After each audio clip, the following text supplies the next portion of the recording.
I'm not fucking with you niggas. Y'all been shaky like some strippers. What it is, what it ain't. It's your boy Low Key V. And it's your main man K3. And this is Paid N Bazed. Well, we get money, wash our ass, and get laid. And you already know if your bitch looking, she gonna get slayed. Cause it's me, Low Key, and my boy K3. Okay. TTG. Train to go. You already know. Hey, that shit was fucking trash. Get the fuck off the airways. Hey, one thing about it, like, majority of people like freestyling. I try to tell people like, it's not how freestyling work. Most people who freestyle, it's like it's written already. Yeah. Just, unless you papoose, like, Look at the example you gave. that nigga be in that bitch. A is for Apple. B, I be like, A is for Apple. B is for Brooklyn.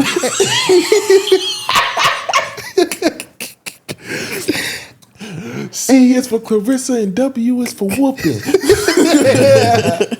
A is for Apple. Bruh. B is for Brooklyn. You already know that the C make it Crooklyn. Niggas don't understand. 5 boroughs of death. Like, that shit used to be cool to us when we was young. Now I'd be like, get the fuck out of here. Did I ever tell the story about how like I guess somebody owed my uncle money or some shit. So he and they gave him like an Xbox 360, and the Xbox 360, like, you know, it used to have music on that bit. Yeah. Straight Papoose on that bit. Bro. Like, we listened to like Papoose for like 2 summers straight, bro. Like, well, you know, 2 years straight, all Papoose. No, let's be real. Papoose can rap. No, bro, like I got a high respect level for Papoose because of that shit. But he definitely he got a lot of gimmicks. Do y'all believe he was ghostwriting for Remy? Like they kind of say? I can believe that. He insinuated it during the breakup. I can see it. I mean, but she was rapping her ass off before she was. But even before Papoose, they were saying Pun was writing around. So. My thing is, like, I'm not going to say I don't see nothing wrong with it, but I feel like, okay, if I'm a rapper, you a rapper, we both talented, but, you know, you my bitch and we in the bed and you writing something, I could be like, nah, babe, say it like this. You know what I'm saying? I would want to think he was writing because her shit is just like too aggressive. I think it would be impossible for like 2 couples that rap not to help each other. Exactly. Yeah. I feel like, you know, Nicki ain't been the same since Safari left, bro. Yeah. Well, see, because Safari, that's when she was really spitting that green shit that we thought was cool. And Safari, that's his bag right there. That punchline shit. Yeah. He in that bitch, you nappy headed hoes. Connecting, that's an adapted, what he said. Nah, that ain't it. So you think Meek was giving her some bars? Nah. I don't think so. Yeah. I don't think Meek. They 2 different type of rappers. Yeah, Meek couldn't give her bars because of his stance on shit. Yeah. He'll be like, nah, Nick, you gotta. Nah. I feel like Meek is like, he one of them niggas that's very principled, even when the principle's dumb as fuck. You know what I'm saying? Like, he one of them niggas. Yeah. Like, if a nigga shot my kid, I wouldn't tell. Like, that's still snitching. Yeah. But he murdered your child in cold blood. In front of the whole block. They have it on film, Meek. All you gotta say is that's him. Just identify him. They like street justice. Yeah. He'd be like, y'all don't understand the way I grew up in Philly. Like, I come from a different, you know what I'm saying? I come from a different era, you know, like, I'm the last of the Mohicans. I fuck with Meek, bro. Meek, like, I'm gonna be honest, I fuck with Meek too, but like, he like top 5 worst like body types to have. As a nigga, like, because like, most of us niggas, like we say, we already ain't got no ass and shit. But like Meek, you skinny with like a short torso and long legs. It's almost like he built like the nigga Will off what's that show, the basketball, the monster show, the house with the monsters and shit. And one of them used to play basketball. Foster Song for Imaginary Friends? Yeah. Yeah. Like, Damn, that's a classic. That's a bad that's a bad build to have. I ain't gonna lie. But hey, I'm bad build too, Meek. You know what I'm saying? I'm small at the bottom, big at the top. So, but you gotta know what clothes to wear too. Yeah, you gotta know your bag. Yeah, cause like what's her name? Toya. the dude she married to, the light skinned nigga, he built like that.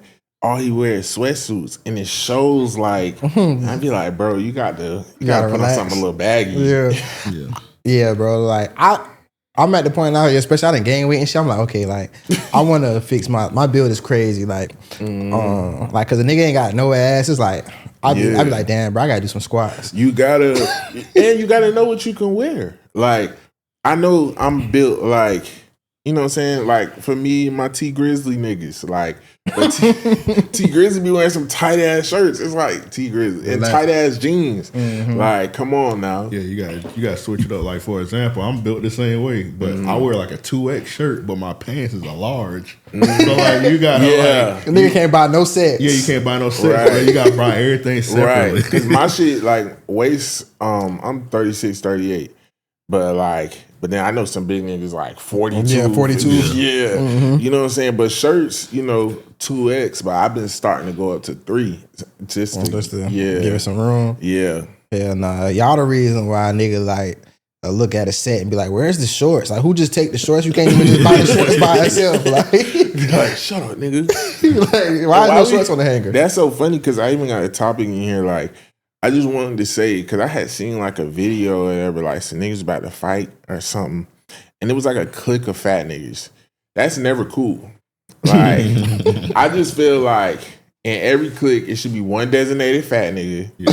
Two at most. Two at most. And when I say 2 at most, they both can't be like colossal. Yeah. Like one got to be like regular big and one could be or like tall, like one like tall with big, it, but he like big. Yeah. But like a group of fat niggas, that don't work. Yeah, whenever it's a group of fat niggas, I automatically think of the 2 niggas on the cookout. Yeah. It's like, what is y'all trauma bonding and shit? Like, nah, that ain't a good a group of fat niggas is not cool. Like, this ain't the fat boys from back in the day. Yeah. Like, nigga, it's only room for one fat friend around here. I get territorial. Well, let me walk in the spot and see another fat nigga. Who invited this nigga? Be fat phobic too. Yeah, I'd be like, he's sloppy fat. Yeah, it's different. I don't really like he got know how to dress, bro. Nigga be stinking, bro. Like, fat niggas a bad name, bro. But my thing is, if you look at every crew, it is like that. You know what I'm saying? Like, yeah, you gotta have. Yeah, it's kind of like if it's a group of women and it's like 2 big girls, it's like y'all pushing it. Yeah, like we don't need a fridge and a deep freezer. Nah, what if one voluptuous? It's like she can get away with that. But typically, it's like the group of women. It's gonna be like one big girl in there. Yeah, you know what I'm saying? Like like you might have the big skinny combo. Yeah, and back in the day, that was like such a horrible mentality we had, you know what I'm saying? Like, and shit, I done been the fat nigga in the crew, like, the whole, like, last pick, because I'm fat. Yeah. But I was just finna ask, like, do you have to, like, growing up, like, did niggas try to, like, make you take one for the team a lot? Because I feel like as an adult, it don't really be a fat friend so often, but I feel like back in the day, it was always, like, a fat friend. Nah, I don't feel like, because, like, with my friends, like, we ain't make each other feel like, I feel like most of us looked at each other as equals. But it's like, when the hoes get to choose, that's when you gonna know. Like, yeah. So I done had it to where, but niggas always respected me because I was a big nigga who could get hoes. Yeah. You know what I'm saying? But it was some nights where it's like, I might be talking to one hoe and then like one of these little skinny niggas, Drew or somebody take off their shirt, doing extra shit. I'm like, taking off their shirt, crazy. Yeah, you know how niggas get. Yeah, niggas want to take off the hoodie and just show the little shit. Like, oh, bro, your shirt didn't have to come up for you to take off your hoodie, bro. I used to do shit like that. Yeah. I remember one night, Bobo took one of my hoes. Like we was kind of like battling back and forth, but I was just like, all right, you can have it. But see, like with a nigga like Bobo, he's short, so it's like I could. Yeah. Drew. The shirt come on because Drew ain't always been cocky. He was skinny. You know what I'm saying? But see, with Drew, he was always like overconfident. So sometimes that'll turn the hoes out. So everybody had a choice. Yeah, everybody got their shit. I was definitely I always been like a great wingman, and I'm like Chris Paul, bro. I like assists, bro. Like, you know what I'm saying? Like, I don't mind. Yeah, but I do feel like I'm trying to think of any times. It was probably only one time where it was kind of like, hey, bro, you just gonna have to get in where you fit in. But I didn't know. It was like she kind of changed her look up or whatever. So the last time I seen her, it was one thing, and then she had did a big chop. She had did a big chop. So and then like the cut was crazy. Oh yeah. And my brother was just like, come on, bro. But he ended up, hitting her when we was adults. So like, she got her vibe back. Have I ever? No, but like I done been on a double date that went to hell before. Yeah. Like so, I'm like nigga. Cause that's the homegirl taking one for the team. Hey, you gotta bleep the name out, bro. You gotta bleep the name out. Yeah. So let me tell you about this shit, right? But nah, this was back when like bro was kind of like still. I'm not gonna say in his prime, but like he hadn't like gained weight and shit or whatever. He still used to. So basically, I had just graduated. We went to this party at Regency. Party got shot up and shit. I think I told that story before. So then the bitch I'm dealing with, whatever like that. I be fucking with. She about to go on a cruise with her homegirl. So she wanted to see me before they go. So it's a Denny's up the street from my house on Atlantic. We go to Denny's. Me and her, we been locked in, whatever. This her first time meeting my people. Like, I'm like, yeah, she done heard about him, but whatever. But this nigga play a lot, goofy, like, da. So our homegirl, it's like, I know the homegirl. Yeah. Because we all went to school together. The homegirl is a hit or miss.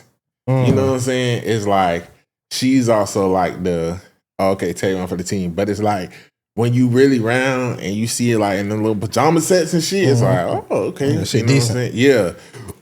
And during this time she was straight, because they going on a cruise. She had a little bundles. Woo. Man, we get in there. He like, oh hell no, like Oh my God. He like, what the fuck? Like I'm in front of her?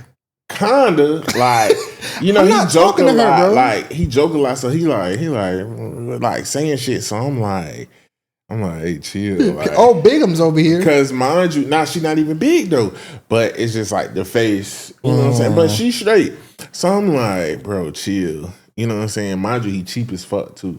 So nigga, I'm not paying for this bitch, bro. my phone is on the motherfucking table.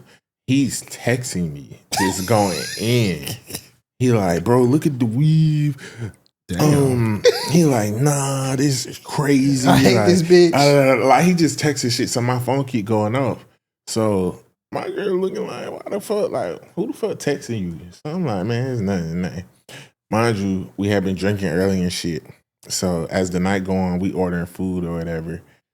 Nigga, I accidentally left my phone unlocked and put it down, and that shit ring again. And her homegirl snatched the phone and was like, "Bitch, he got you fucked up. This might be a bitch." She goes to the message. The homegirl goes to the message. Oh my God! She in that bed. She looking at her. She like, I hope she don't think I'm paying for her food. Who the fuck he talking about?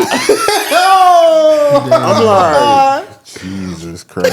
This is the worst shit that can happen. So he in that bed.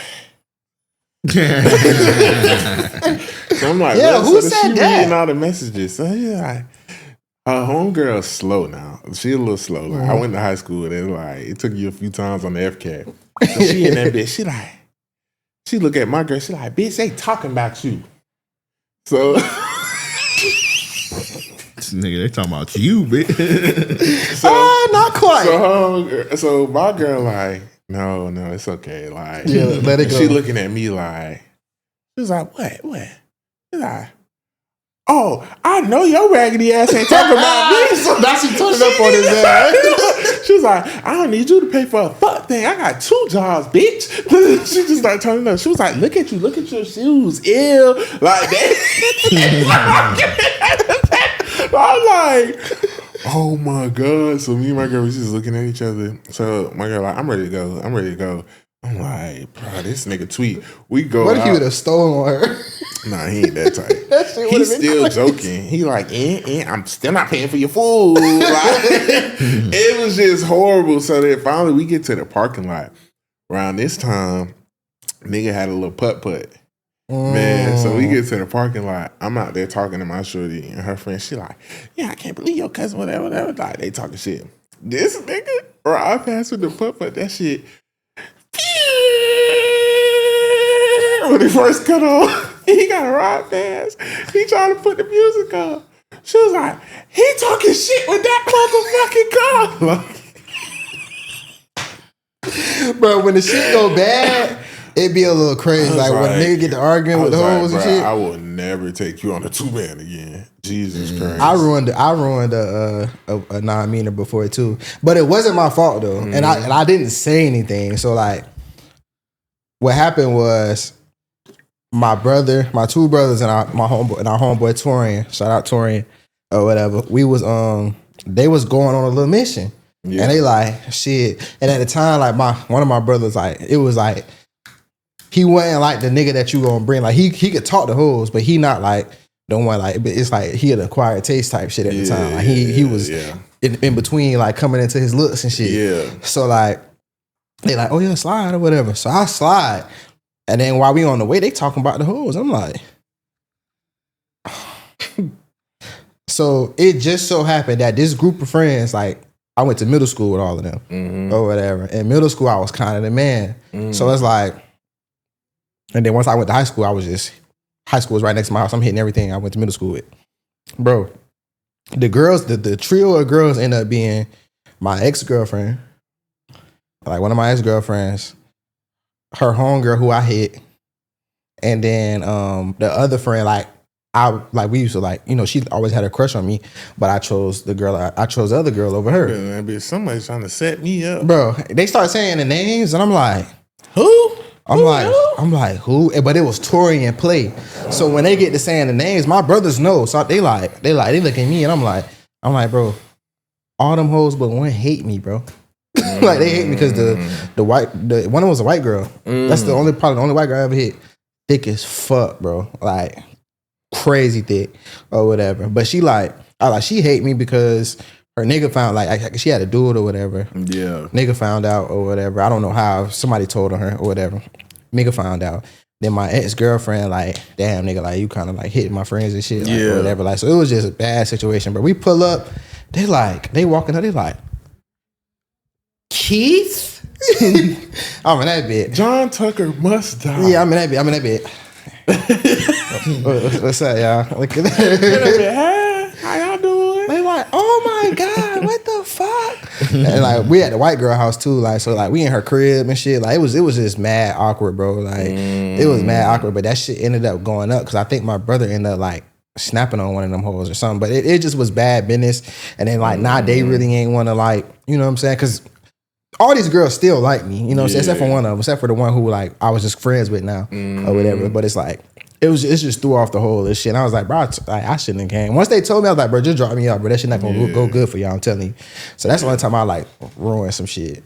Yeah, nah, it do. I before we get out, I'll never forget one New Year's Eve. Me and the guys, we had went to Lisa's house or whatever, and this is when she still stayed with her grandma. We was fresh out of high school, and she stayed in the basement part. So we down there drinking and turning up, whatever. And then like I think like one or two of her sisters came, but one of her homegirls who I would like talk to on and off or whatever, deal with, was there or whatever. So me and her, we kicking in and stuff. And then, so basically, Lisa was trying to get out of this toxic relationship with this stud at the time. So I was a stutter. Man, I posted something on my story, and Andrew was sitting next to Lisa. Studs would die by that shit.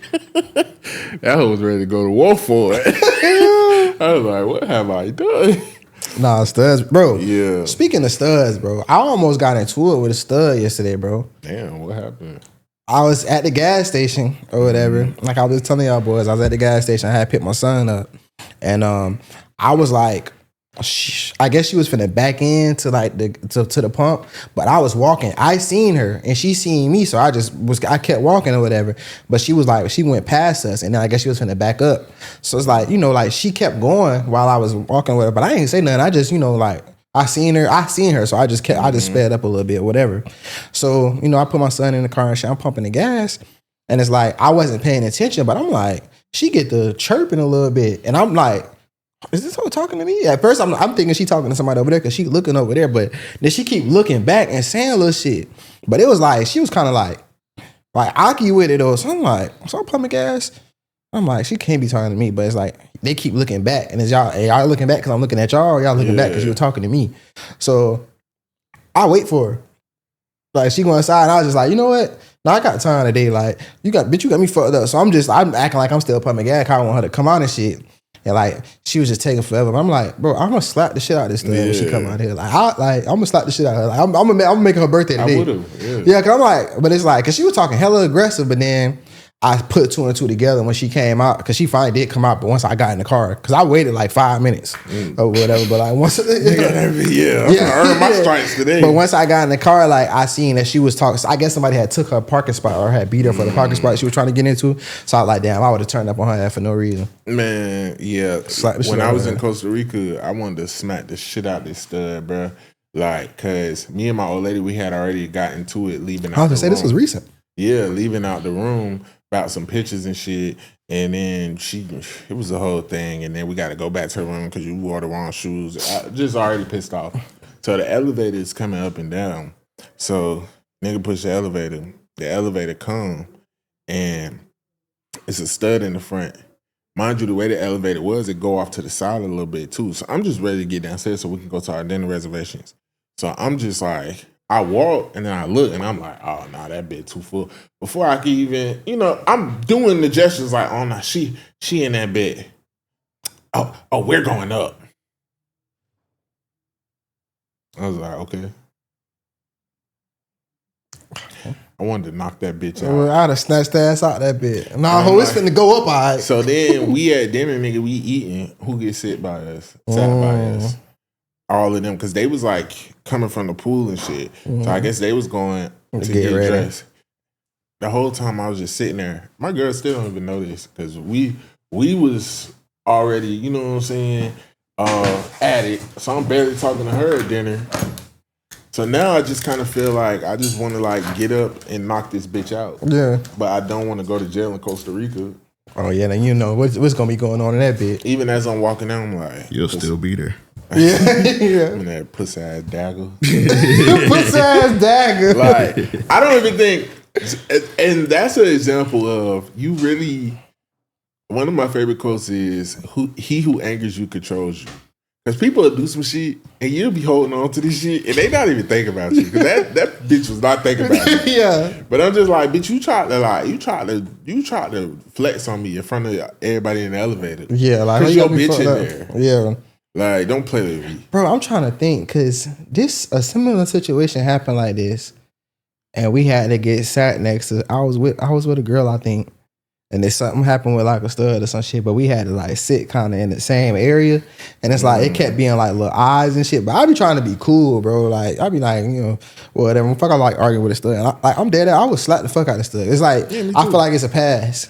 It's a pass. Like, I ain't gonna hit you. I slap bitches for less. Yeah, I ain't gonna hit you, but it's like, I'll slap the shit out you. Like, but I don't like when they be trying to just be on that, have that type of energy with a nigga. Because it's like Ply said, you still wipe your pussy from the back to the front to the back, like all the rest of the I've had like energy or something with a stud, it's because of Lisa. Can't wait till she come on here. We're gonna talk about it. Gonna get it right. Because like, that happened with my best in high friend school, a stud beefed with me for her. And I'm just like, bro, like niggas wanted to think it's funny, like in the group chat, bro, you always beefing with a stud. Like, no, this bitch beefing with me. Yeah. And then it was like another time when we was grown. This was a few years ago. Lisa took me out for my birthday to Top Golf, and her sisters and everybody was there and shit. And one of her coworkers was there who was trying to kick it to me, or whatever. And the coworker brought a homegirl who was a stud who was trying to kick it to Lisa. You know what I'm saying? And Lisa, she ain't really gay no more. Like, she fake gay, but whatever. But, the girl buying drinks and shit, so it's whatever. Man, me and Lisa, you know how we taking pictures and shit. That whole, them drinks start hitting that whole in that bitch. What the fuck? Is you cool? Like, bitch, y'all just back. Yeah, they fall in love in 30 seconds too. So then, goddamn. This one I was like, okay, yeah, this whole feels some type of way. Cause they started talking about the community or something. I said a little joke. I'm like, I look at it. I said something like, well, at least something like, yeah, you're fake gay ass, something like that. I think girl heard me. She in that bit. Oh, you part of the community? I said, who? I was like, do I look like I'm part of the community? So Lisa like, she said tripping. I'm like, nah, ain't nothing about me part of the community. Pussy ass. I'll fuck you. I'll show you. I'm like, bitch. So then this would put the icing on the cake. We leaving out. We was drunk as fuck. We leaving out. This hoe done bought shots and shit. I had to spit over there. Like, pussy asshole. I'm sneaking shots. This whole bad as fuck. So, mind you, she a truck driver too. So Lisa like, oh yeah, y'all should talk. My best friend truck driver. Shit, yeah, I own my truck. On the operator. Like, old asshole, like, okay, bitch. You see me shining, BB Simon, golds, bitch. Yeah, bitch. And my dick real. Yours might be bigger, but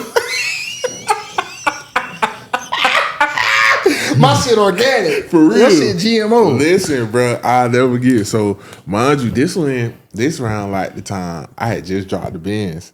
So, we all leaving from Top Golf. Lisa walked me to my car. She like, let me walk my best friend to his car. So now I'm doing the most. I'm like, bitch, I'm gonna come here, best friend. You my dog. So me and Lisa laughing away because she like, this whole aggravating. I'm like, for real. I'm like, that whole trying to take you home. She like, I don't do that shit no more. So we laughing. We get to my car, bruh. Why? So Lisa's sister like, look, mama, where you park that? Whatever. She like, I'm finna come around there. Why the whole time? Oh yeah, I'm coming around there. This hoe comes zooming through the parking lot. Once she seen we got to my car, she see the Benz. I ain't gonna lie, she shitty. She had to put up in the big body motherfucking Benz. She in that bitch. Doing donuts. I swear, parked in front of my shit like, skrr. Bitch, like, yeah, nigga, big. Yeah. Baby ass Ben. Nigga, what that's a C-class? Fuck, nigga. I'm in that bitch, though. What if she would have put the strap on your hood? You know that bitch got the suction on that bitch. I'm in that bitch. Okay, I'm in that bitch. Okay, impressive. But I'm still not paying this hoe no mind. Nah, I do that bitch. Get out. Yeah. You gotta see me now, hoe. So then, bruh, I'm so drunk, right? So finally, I get in the car. We do our hoods and stuff. So she parked in front of me. This whole part in front of me, she really got me blocked in. So I get in the car, nigga. I keep pushing my start button. Shit not starting. So I'm like, bro, what the fuck wrong with my car? Like, don't play me like that. Like, even your car is in that bit. Oh no, that's yeah. I'm in that bit like, what the fuck going on? Cause you know, I already got the music up. I'm like, bitch, I'm ready. Shit on you. So I'm like, so then finally I'm like, oh, I'm tweaking, bitch. I'm not even pushing the brake. Nigga was nervous as fuck. So I push the brake, start the car. So now it's time for me to go. This bitch got me blocked in like this. I'm going to have to inch around. So she's outside talking with Lisa. So Lisa like, oh, you gonna have to move so he can move. So she's like, it's enough room. He a truck driver, right? No. So I'm like, so then finally I roll down the window or whatever. I'm like, bitch, I'm really drunk. I'm trying to hit your shit. Yeah. So I'm like, all right, this hoe doing a lot. So I'm like, let me show her.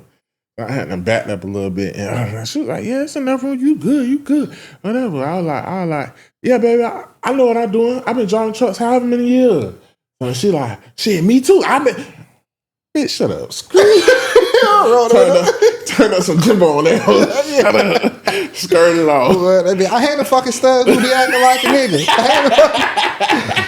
Like, pussy asshole. Yeah, bro, they be doing a lot. But nah, that's funny. I love how we go off on like crazy ass tangents. How we even got there? I don't know. And we just had a stud in the building. Not you. Nah, she was like a soft stud. Yeah. Nah, like I fuck with some of the studs. Like my sister's girlfriend, she cool as fuck. I fuck with her.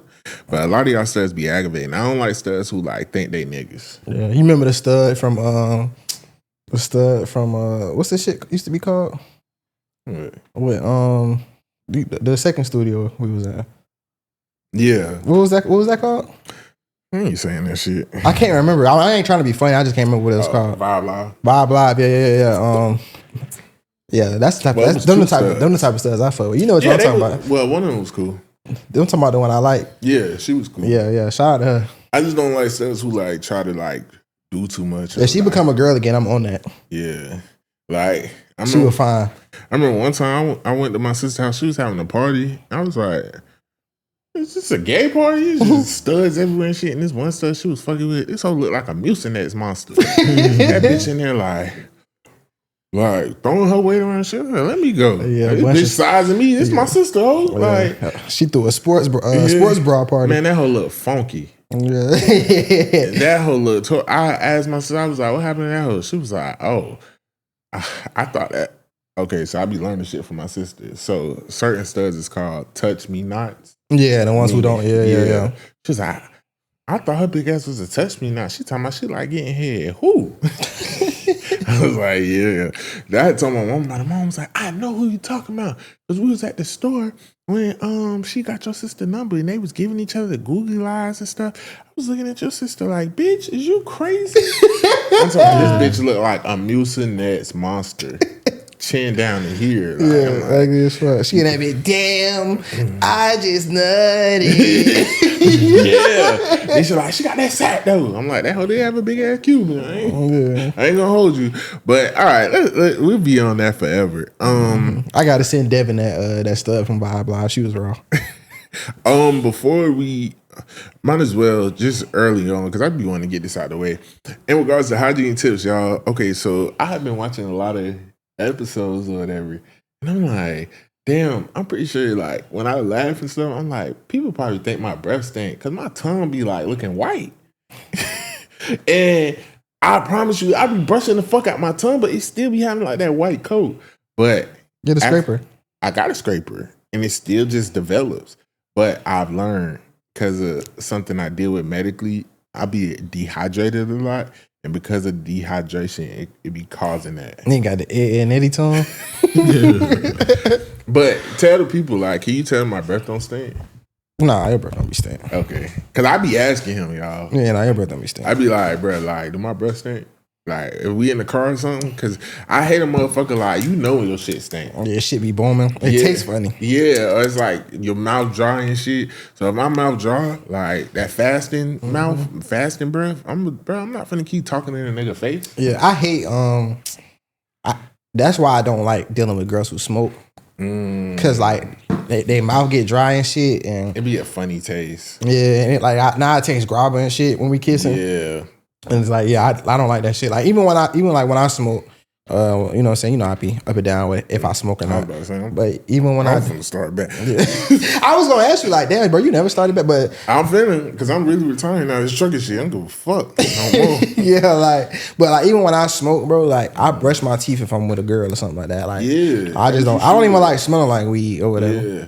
Weird. This is weird hygiene thing too. Weirdly enough, how can I put this without sounding whatever? I'm starting to like the smell of, okay, like, you ever been around an old lady, like an old New Yorker or something, and she smokes cigarettes, but she still smell like perfume and shit, and it kind of mixed.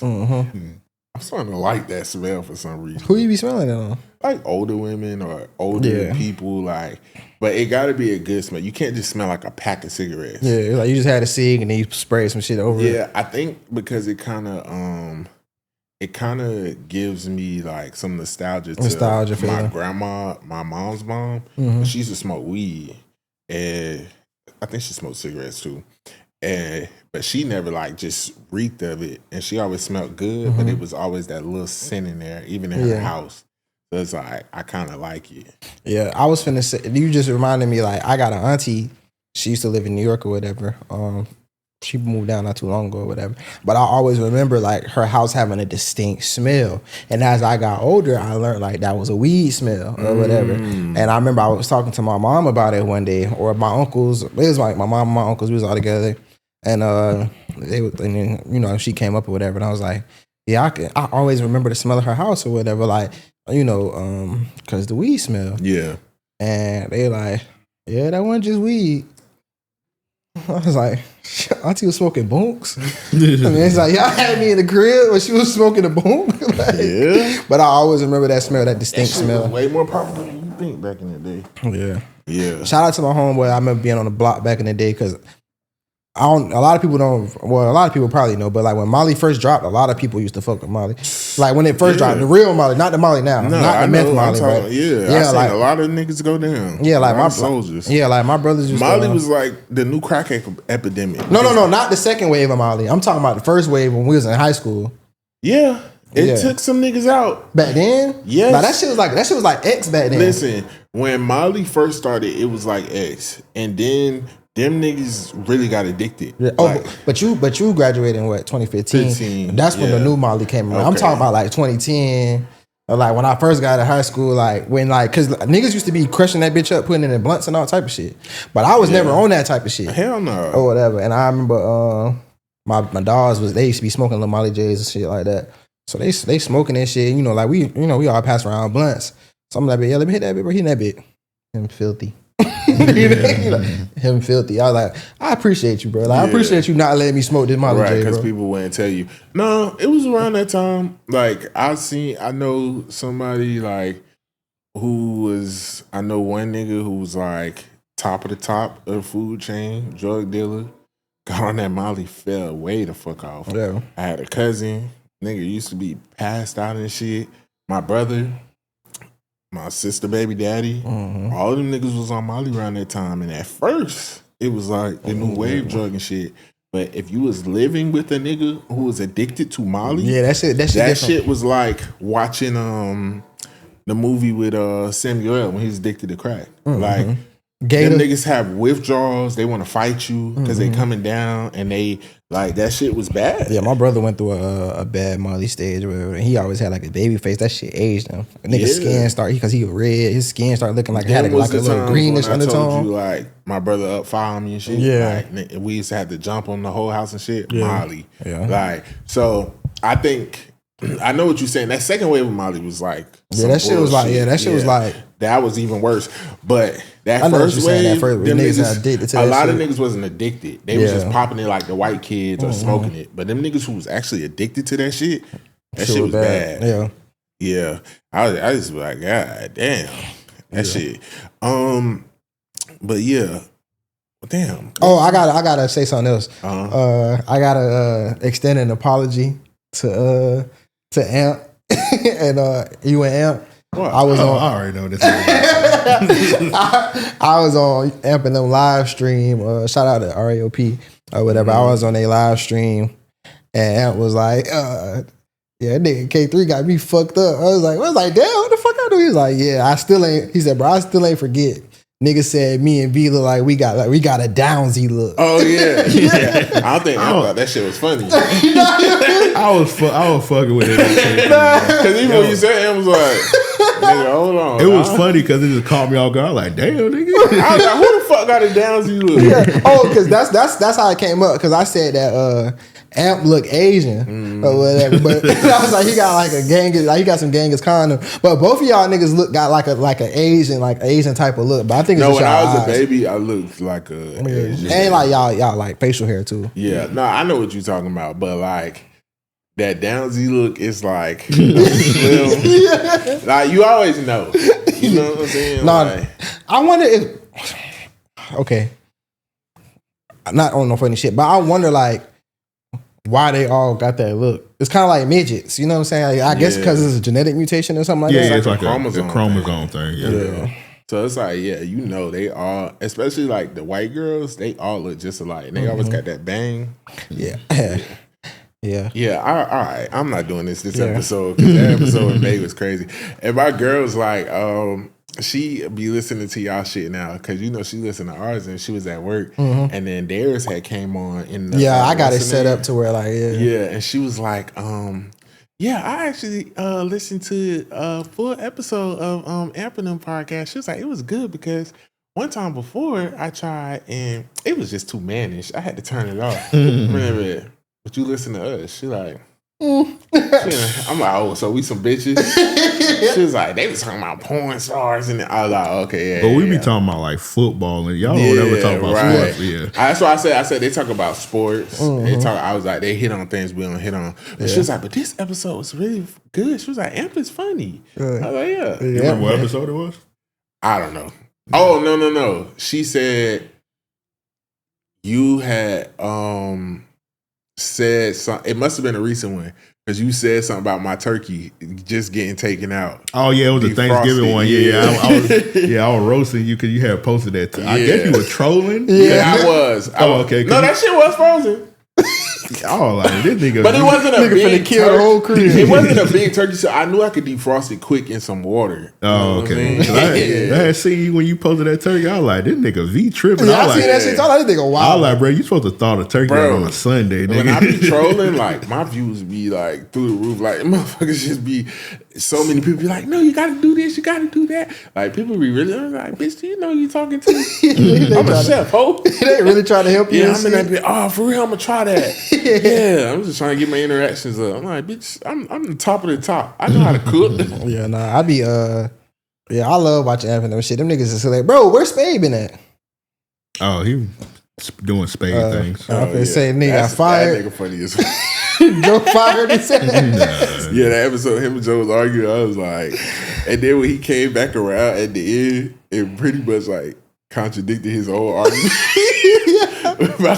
Who was it, thug shit? I was like, okay, this nigga is rage baiting. Yeah, like, yeah, nigga, you just want to argue with niggas just to argue. But no, we don't talk about sports, and that's like that's all I watch and do or whatever. So it's like I be thinking like I think I kind of want to start like a sports pod. I told you that. Yeah, I literally been telling you do your own like sports or thing. like we go live or some shit. Like me and Apple and them go live or some shit. I told him to do his own playlist like with sports because I don't know about that shit. Yeah, like you could just do like one you like. Just go like on y'all YouTube and just go live. Just do like a segment for sports. Yeah. I'm about to start doing that next year. I'm about to just on one of our pages just do like short clips where I just talk about like one subject. That may be like 8 minutes and just riff, go. Yeah, I think that'd be wrong. Yeah, call it K3's Sports Anomaly. Looking ass. Hey. Am I the only one, like, I'm really, like, articulate, and I do have the vernacular, but, like, do you ever second guess yourself a lot, like, when you using a word?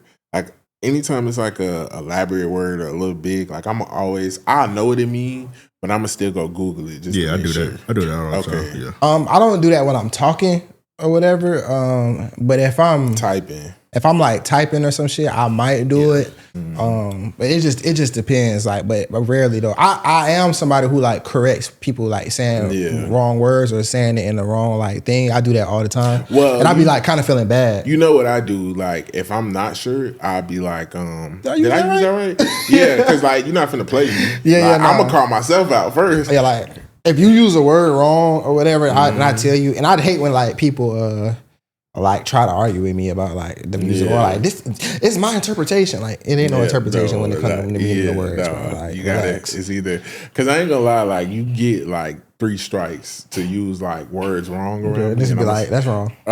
I'm just be like, you're a little slow. Yeah, no, like I do that a lot. And I have to ask people, especially people I'm around often who misuse words and shit, if I'm always correcting you. But I correct you because I don't want you sounding like, it's okay for you to sound dumb with me. But it's like, I don't want you to be out and like you say some shit. Because people who don't know you ain't gonna tell you. They gonna be like, man, dumb as fuck. No, this shit was so funny. Hold on, I gotta play it. I had sent it to my sister. I was like, this so-and-so, somebody I felt I can't say. But basically, it was like, when auntie has a good heart but didn't finish school. Hold on, this shit is so funny. I'm trying to tell y'all, don't worry about what people say about you. They're going to try to belittle you. They're going to try to satellite your name. They're going to try to sabotage you. They're going to just try to do anything they're trying to do to destroy you. They be giving the best advice. They be like, oh, she come from a good place. She got and it'd be so funny because you learn to understand what they trying to say. It's just like a baby speaking gibberish. And they talk like Mushmouth from Fat Albert. Yeah. Like, oh, I know what she's saying. Yeah. I ain't gonna lie. Oh yeah, another thing, bro. I need to let y'all know this. I always, when I feel like I'm wrong or something, I always come back or whatever. I really like Baddies, bro. I ain't gonna lie. I don't watch the show, but I watch the clips now since you've been saying. So I keep up with the fights. I've been keeping up with The fights be hard, but it's like Baddies is like wrestling, bro. Like it literally is like wrestling, bro. It's I'm gonna be like, honest. If we being honest, it's really nothing wrong with niggas watching Baddies because growing up we watched Jerry Springer. Yeah, it's about the same. It's the thing. same. Yeah, I watch all the reality shows, but like it's like nothing but like Flavor of Love with just a little bit more fighting. Yeah, we're fighting and shit. Like I used to watch Bad Girls Club back in the day, but it's like I really like Baddies, bro. It's like, every time I watch it, I'm like, bro, what the fuck am I watching? Like every time. What made you have a change of heart? Actually, for one, watching it. So like, you know how we always talk about like it's a difference, but like when you just seeing clips and shit, like you got your own thought process of it. Like now. There is like now that's TV and shit. I can't watch that shit like because it's too ignorant. It's too ignorant. But Baddies it's like a certain acquired taste of ignorance. Like it's not too much. Like they don't just let them fight all out. Like they breaking the shit up. You know what I'm saying? Like, but then now this TV shit, like bitches be getting pummeled. That shit too like crazy for me. But watching it though, like I said, it reminds me a lot of wrestling, bro. Like it's people that I just can't fucking stand. I want to see them get beat the fuck up, and then it is also like a social experiment because it's like bro, like they really be fighting, and then they go do club postings and like she be like y'all can't fight, like y'all get this shit out now. No, they'll be in the section together like popping the shit. Yeah. Throw that ass. So it's like, but watching that shit, I was like, I really don't like some people. And then you got like your heavy hitters and shit, like, and then it's like you got people like underdogs and shit, like, oh shit, she got with her. But let's be real, like I said, Zeus paying them a lot of money. Yeah, they getting paid too. Like you see the glow up. Like on a bitch first season, she may be looking like a little rough. Next season, like all her wigs fire and shit. She got these episodes out. They only be together for like 2 weeks, 3 weeks, a month at most. And then the thing about Baddies is it's kind of like it's like how Love and Hip Hop used to be. Like they don't take years off between seasons. Like they just take a couple months. Right. And like this season, like I'm like because now I done watched like this like the third season I would have watched or whatever. Mind you, this is the third season I've only been watching since like January or whatever. Well, this is the type of shit that good coochie how you doing. You know what I'm saying? Like just you can put that on, I don't care. Or whatever. But like bro, I'm watching it. This season is like I ain't gonna lie, my girl ain't into that type of shit. Yeah, this the first bro. This shit is like, but this season, bro, like they got like all the heavy hitters. So it's like when how Royal Rumble used to be. No, like, I ain't gonna lie. That's why I've been tapping in because I know just from what I seen in the clips, the CEO nigga, he knew they fucked up last season by getting rid of a lot of the OGs. So this season, not only did they bring in like a lot of the OGs from the baddie shit, but they brought in OGs from the Bad Girls Club era. When I seen like Tanisha Thomas and shit, I'm like, oh shit, what's going on? But you could always tell when certain people having their contracts like no fight clause because they know who they can hit and who they can't hit. Yeah, and it's like, you know, then they always got like a celebrity there. So you know how like sometimes like Snoop Dogg just on wrestling or fucking and like or like how Travis Scott slapped the shit out who that was he slapped the shit out? Cody Rhodes. Yeah, like it's always like a celebrity. It's just like this shit is literally like female wrestling. But I see why they watch it. But you gotta realize like this is literally what I'm not surprised it has such a big impact because number one, girls used to love Bad Girls Club. And then number two, YouTube days, everybody used to sit down there and watch fights and shit. It's since the Roman Empire, like motherfuckers just like seeing people fight. Yeah, like because the only thing that was a knock on Bad Girls Club was like they really want to let them fight on this shit. They let them fight. They be on it. But it's also be like they got characters and shit. Like it's people that I really hate, bro. Like I really have a disdain for. This nigga too deep in. No, because this shit is like wrestling, bro. Like it's like, bro, like get it just a second. I'll be like, bros, and it's like, but it's people that you hate but you respect though. Like Summer, like. I hate Summer, bro. I can't stand but I respect her though, cause you can beat the fuck like Summer, like she not gonna. She like that person like where you shoot their ass and they still talking shit like on the ground like dying like you can knock her teeth out, she gonna pop it, bro. Like and she gonna fight and I really respect it cause she don't pick and choose, she don't be whatever. And then you got a bitch like it's a whole name. You know, shout out to my hoes all the hoes that be not a hoes, all the women that like watch our pod and shit. Y'all know what I'm talking about. Like Dolly, I fucking hate Dolly. Dolly be picking and choosing. She weird as fuck. Like fuck that hoe. But I just like certain people, bro. Shout out Cold Killer, bro. Shout out Fauna, bro. Like, I don't like the one chick from Philly with the big ass, with the loud mouth. She getting beat up a lot this season. From Philly. She from Philly and she got a big ass. I don't know who that is. Her and the dirty chick from Philly had came on together. They were saying they were sisters or something. What's the ain't nothing bitch? Meatball. It was the girl she came on with. Oh no, I don't know. If she is on there, I ain't seen her yet or whatever. I don't know exactly what you're talking about. I just seen a clip of her and Dolly was fighting, and Dolly got her. Dolly had Oh, you talking about Tinka? Yeah. Oh, Tinka. Bro, she be getting on my nerves. No, she's actually hilarious though. Cause like she be playing but like they say she's thinking. I can see that though. Yeah. But she do got a big stupid. Shit. And it's like when stupid she be out there foodie fighting, ass. I'm like, that shit holding her back. Yeah, yeah. That shit holding her down. Yeah, Dolly but did get her. it is cool to see that glow up and shit. I seen the girl Scotty, she pregnant. Yeah, I fuck with Scotty. So yeah. And she don't be fighting. Like she don't fight. Like she one of the ones who don't fight. But yeah, and Krishan on this season too, and she's slow.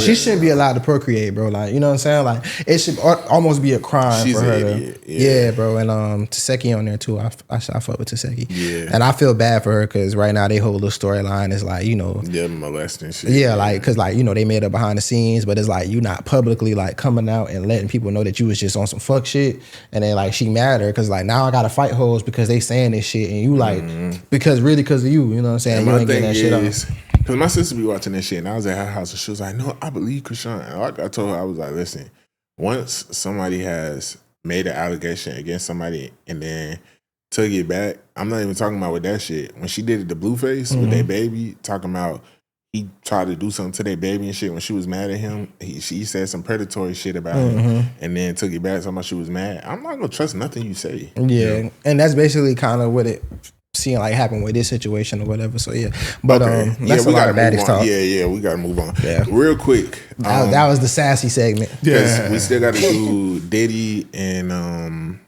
the 7 thing. Yeah, so let's do the 7 and get the Diddy shit out of the way. I gotta get to Diddy. I got a question real quick for y'all. I had seen this story about a 20-year-old lottery winner. She rejected a one-time lump sum of $1 million and decided to take the $1,000 for a week. What would y'all do? Every week? Mm-hmm. For the rest of her life? Mm-hmm. Oh, yeah. Well, it's 52 weeks in a year. Less taxes. I had already calculated it. 52,000. You still live comfortable too. You ain't even gotta work if you get $1,000 a week. Yeah, for sure. You ain't gotta work. Well, I just want to hear your answers. You don't have to work. You could work. You don't have to, but you're not gonna be living like raw. Yeah, you do live a regular life like you was before, but you just don't gotta. You just don't gotta work. Yeah, you probably invest into like a business or something like that. But the $1 million lump sum, as opposed to, if you get that $1,000 a week, you can work and then be comfortable always, as opposed to you can get that $1 million and fuck it off, and then you just done over with. Done. It's over. Okay, what was the calculations you came to? Cause how many weeks? That's for the rest of her life. Well, I already know what it is because, like, I'm gonna be honest, as somebody who like that's like standard trucking pay between $1,000 and $1,500 a week. So to me, I'm like, hell no, because I know I done lived off that shit. Like, but okay, so that's $4,000 a month. 4,000 times 12 is 48. That's 48,000 a year. So 48. So by 10 years, you'll probably be at close to $500,000 in 10 years. Yeah, that's what I'm saying. Like, it sound good, but hell no, I'm not taking $1,000 a week. Give me my $1 million up front. But it depends on how old she is, though, because she was young, and that's what people are saying. Yeah, because by the time she's 40, she gonna get that $1 million, and she's still gonna have a whole bunch left over. But let me tell you why I just take the $1 million. Because number one, life is short. I don't know how long I'm gonna be here. But number two, I don't know if y'all seen with that clearinghouse shit. Remember, that's what they used to do, and people used to win like certain amount of money for life per month. And then clearinghouse went bankrupt. So people who have been surviving on that shit since the 80s and 90s, it was over with. It just got cut off. I watched a whole little thing about it. I'm not trusting no type of organization to pay me for life just from winning some shit. Give me my meal now. Fuck that. I'm here. I respect it. But it would really be 52,000 a year. Yeah, pretty much. Yeah. But I'm just saying, nigga, I'm not even at $500,000 by 10 years. Nigga, in 10 years, I'm gonna be like, damn, I could have did so much with that meal by now. Yeah, don't get me wrong. Knowing that you have $4,000 a month to have as cushion is great. It is. But you definitely need to, in this economy, you need to work on top of that. But boom. Say if you work for a year or whatever, and don't touch that money. Now you got 52 bands saved up. And you might be able to make your money work for you, and you still got this money coming in. You might have the, you know what I'm saying? Fuck that. Give me that meal. I'm finna invest this shit. I'm here for a good time, not a long time. That's what I'm saying. Like the only thing about the meal is like it's short sighted. Like, yeah, I feel like if you are level headed and smart enough to invest in the right things and actually not blow the meal, you can make your life. You're not better. getting a meal. Also, it's gonna be heavily taxed. You're gonna get like 700,000. Yeah. So they tax 1,000 a week then too. But it's not the same. It's not as much. Actually, I think with 1,000 a week, they kind of just throw it to you, and then when you do your taxes, it's like you owe. Yeah, pretty much. Probably. Yeah. So, damn, I'm just thinking like, yeah, because majority of people gonna get $1 million and fuck it off. Like, I know y'all remember having y'all first $1,000 and then like going to the store and get some candy and be like, now you don't have $1,000 no more. It's like, damn, that shit really like, now I got 998. I remember that shit first happened to me. First time I had $1,000 and then I spent a little bit of money and it was like, damn, like I don't have 1,000 no more. Like, it's kind of like, the fuck, bro? This shit sucks. I'm just saying, like, I remember like probably like by my second or third trucking job, nigga, like I was salary at like 1,200, and after taxes it's probably like a band, and that shit sound good. Mm-hmm. But it ain't. Especially when you start living the life you want to live. You're like, oh, I'm finna move here again. You're like, damn. Yeah, no. If it was like I can get a lump sum, like a way smaller amount, a lump sum, and then I can get 1,000 a week. Like if it was 200,000 a week. 2 bands a week, you comfortable. Yeah, I'll take 2 bands a like week. You making 6 figures at that point. Yeah, that's 8,000. Then you don't have to work. Yeah. But you gonna still like, you know what I'm saying? But you got bitches in court telling NBA players that ain't enough for them to take care of their kids. So yeah. I'm taking the meal. Fuck that. Imagine you take the 1,000 a week, you get your first 1,000, then you get your first few thousand, and then you get hit by a bus. You could have been living it up. You wouldn't have got hit by the bus. If you get hit by a bus, though, you finna get another payment. No, you die. Oh, you die. But you wouldn't have been getting hit by a bus because you wouldn't even be walking. You had a driver. Then the money gonna be going so fast. See, that's how niggas lose money. Not niggas got a driver and shit. Nigga in the Maybach. Guess what? I can look back on the memories. Like, this was me effing K3 at the booby trap. What? Throwing the booby trap is a strip Oh, you club. said me amping K3. Yeah. At the booby trap, popping bottles, flexing on niggas. Yeah. Just throwing. We didn't know what was doing. We was just getting it out. You changed my mind. I'm going with $1 million. Yeah, like, fuck that. Yeah. But then at the same, yeah. But things can happen either way. Like, you could be in the back of the Maybach, you not wearing no seatbelt, the same bus hit you, And you guess fly the what? windshield. Today, a millionaire, low-key V, tragically, I'm in that motherfucking obituary like, yeah, bitch. And been one millionaire. Nah, but give me a gold casket. yeah, nah, that shit. Yeah, I'm taking the the million. million up front do sound like Ain't nothing guaranteed. because you do gotta live to really get the whole thing type shit. And then with the million, yeah, It was another one where it was like $1,000 a month ain't enough. They probably was like, oh, bet. It was another one where it was like $1,000 a second, 900,000 a year, or like $1 billion right now. I don't know.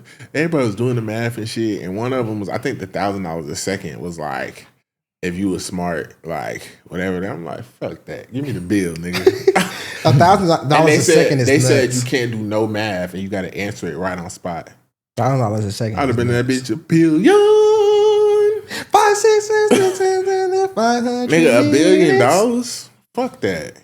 Now with $1 billion, come on now. You know, if I got to guess, I'll tell my, I'm just gonna say $1 billion, but I don't know. I might think about 1,000 a second though. It was people trying to be smart, like, but that 900,000 a year, bitch, shut up. Are you dumb? 10 years ago, you get $1 billion. Yeah, close to I it. don't have 10. My girl want a Chanel now. Oh, she don't leave me. Okay, yeah. What'd you say you want to do this? Let's do the 7 first because this is a lot to You want me to do tackle my on that list Diddy first? shit. Yeah, we go in order. Okay, so R&B. Basically, he wanted to know top 7 R&B and rap albums each category in the last 10 years. Yeah. So that's from 2015 to now. Yeah, this is our personal, like our personal list. And the reason why, I know it seems arbitrary, but the reason why I chose 2015 is because that's when we graduated. I graduated in 2014 or whatever. And probably were like 25, you know what I'm saying? Like we was all coming of age, you know what I'm saying? So it's like, I feel like it was a great time to kind of pick shit. Like 32. Yeah. Nah, but I'm not gonna lie, nigga. 10 years seemed like, I was like, damn, this shit was kind of far away. Like these albums felt like they came out long, like For some sure, of them. for sure. Yeah, time went. Yeah. And then you realize, like, damn, like, that was 2015. Like, damn, this shit. Yeah. It was harder for me than I thought it was because a lot of shit that I thought maybe came out in like 2013, 2011, or 2014 was 2015. This was my 10-year class anniversary. Well, they ain't do it, but yeah, they was tripping. All right, so did you put yours in order? Like you ranked them? No, I didn't rank them. I kind of ranked mine, but okay. Yeah, you can give us a rank. So R&B, number 1, I put Jasmine Sullivan, Hotels. Okay. The reason I put her at number 1 is because I think it was the most creative. You know, I like concept albums. And I think it was very artistic, yet still surface level enough for the masses to understand. Because some artistry, everybody's not going to get it. Like a Solange. You know what I'm saying? But I feel like the way she did the tracks, and then typically I don't like deluxe albums. Yeah. But she came back with the deluxe and it was even fucking better. Okay. It was like a whole second album within itself. Just a great piece of work, great piece of art. I always say every man should listen to it too, because it just gives you the perspective on how women really think for real, like, and why they do some of the shit that they do. Okay. Like, how it don't make sense to us if a girl's heartbroken, she gonna go like, fuck a nigga and shit. Like, just the way that, you know what I'm saying? I just really like the album. Number 2, got Last Day of Summer by Summer Walker. Okay. You know, that's my favorite Summer Walker album. I just think that's a timeless album. I think it's a very slept on album, but I think that was Summer Walker in her purest form. That was before like the notoriety, and I think the music was just very authentic. It was different. It's something you could just put on in the house and play, and it's just real music. Number 3, got Ari Lennox, Shea Butter Baby. That is an amazing album. Shea Butter Baby. That album has no skips. It's a great album. That's a fact. I wish she would have stayed in that bag. And it's just like, fucking up your pillows. It's just like, if you know, you know. Touch like, me. From the start with Chicago Boy. Needed some recallers. Start to CVS. Nah, that was that shit. Yeah. Like she just Okay. That's when she was still fine too. Yeah. Like people still use New Apartment. Yeah, for sure. I just got a new 10 out of 10. I got chills thinking about that shit. Whipped Cream. That's my shit. That's how I learned about Ari Lennox. I got chills. And do R&B. We gonna go around R&B. Okay. Yeah. The fuck. Yeah, they tripping out there. Nigga said, the fuck. He finna be like, yeah, I hear you, Essay. All right. After Shea Butter Baby, next I got A Seat at the Table, Solange. So 1, 2, 3. That's number 4. A Seat at the Table was like a monumental. Mind you, these are different time frames because A Seat at the Table is probably the earliest one so far. That was like 2016. Yeah, I got that on mine too. Yeah, A Seat at the Table, Solange. That was a great album. It was a time when I was just like watching the world. The way that black men were being portrayed and perceived and just the injustice of things. And it just put a lot of reality into a different perspective for me. The way she spoke on just black heritage, black culture, and the experience of being black. Yeah, in a very artful way. Yeah. And that was like I remember the main thing about that album, not to hijack your shit though. Wayne verse on that shit was like the first time in a long time where like Wayne had a great verse. You know what I'm saying? And it was like he showed it's like you could tell Black Lives Matter or not. Yeah, you could tell Wayne respected her because he didn't bullshit her. So I was like, oh damn, like because whenever I seen a Wayne feature or something, I'm like, oh, I'm skipping that shit. But it's like he really added to that. Even the interludes like with her mom and her dad just talking about their experiences and stuff, like Miss Tina and. Yeah, it was an amazing album. Solange is a great artist. Shout out to Solange. I got Saunderson by Brent Faiyaz. Okay. That's how I was introduced to Brent Faiyaz. That's a great album. Fucking skips. That is a great album. And shout out to the band too, Sonder, you know what I'm saying? Because that's really like kind of where his start came from and then, you know. But Brent Faiyaz snapped on that album, great songs. That was like the beginning of when my aspirations of just being in the industry. I always had them, but he was like encouraging me just because like even that song, like when he talked about just living in LA and like how, I don't give a fuck, I'm out here struggling. Yeah. I don't know how I'm gonna eat and shit. I'm living here and there, but I'd rather be doing this than back at home. Yeah. Saying I didn't try. And I love that intro. Yeah. His mom waking him up. She always sounded like Katie Don to me. I was like, was this Katie Don? And I always like picture that like whatchamacallit, this nigga funny looking as fuck. I always thought that. Like this nigga funny looking as hell. But that was a good album. What year was that? Saunderson. Like 17? Probably like 17, 18. Yeah. It might have been 19. Nah. Probably 18. Yeah, I want to say like, okay. 18, 17. Next 18. one, you're going to like this one. Chick Stage 5. Okay. I think that was a great album by Tory. I canceled. That was like, really, I've never been like a huge Tory. That was the best Chicks tape too. Yeah, but debatably. When he put like his spin on a lot of those songs and stuff, like Jerry Sprunger, the joint he had with the Pretty Ricky, like, nah, Tory Snap. That's when he showed me, I was like, oh, his artistry is different. Like, now I see why he's respecting, his pen is respecting and stuff, because I just knew his mainstream shit. Me personally, I think Chicks Take 2 the best one. If I didn't listen to it. What was on there? He was flipping all kind of shit. Nigga flipped like the Moesha beat. He was doing all kind of shit. He did Proud Family. Oh, yeah. I like 3 too, though. Yeah, 3 was fire. Yeah, I like 3 too. He a talented nigga. All of them was fire, actually. And that's when he was doing like New Toronto too. Like he would do the Chicks tape, and then he would do he had the rap one that he would do too. I don't support the nigga. I'm just saying, you know how we say on here, nigga. We listen to what we listen to. we know how to disassociate the artists. The artists. Why the fuck did I? Why you talking like Kim from the Parkers? You know, Mo. That was real. Damn, mama.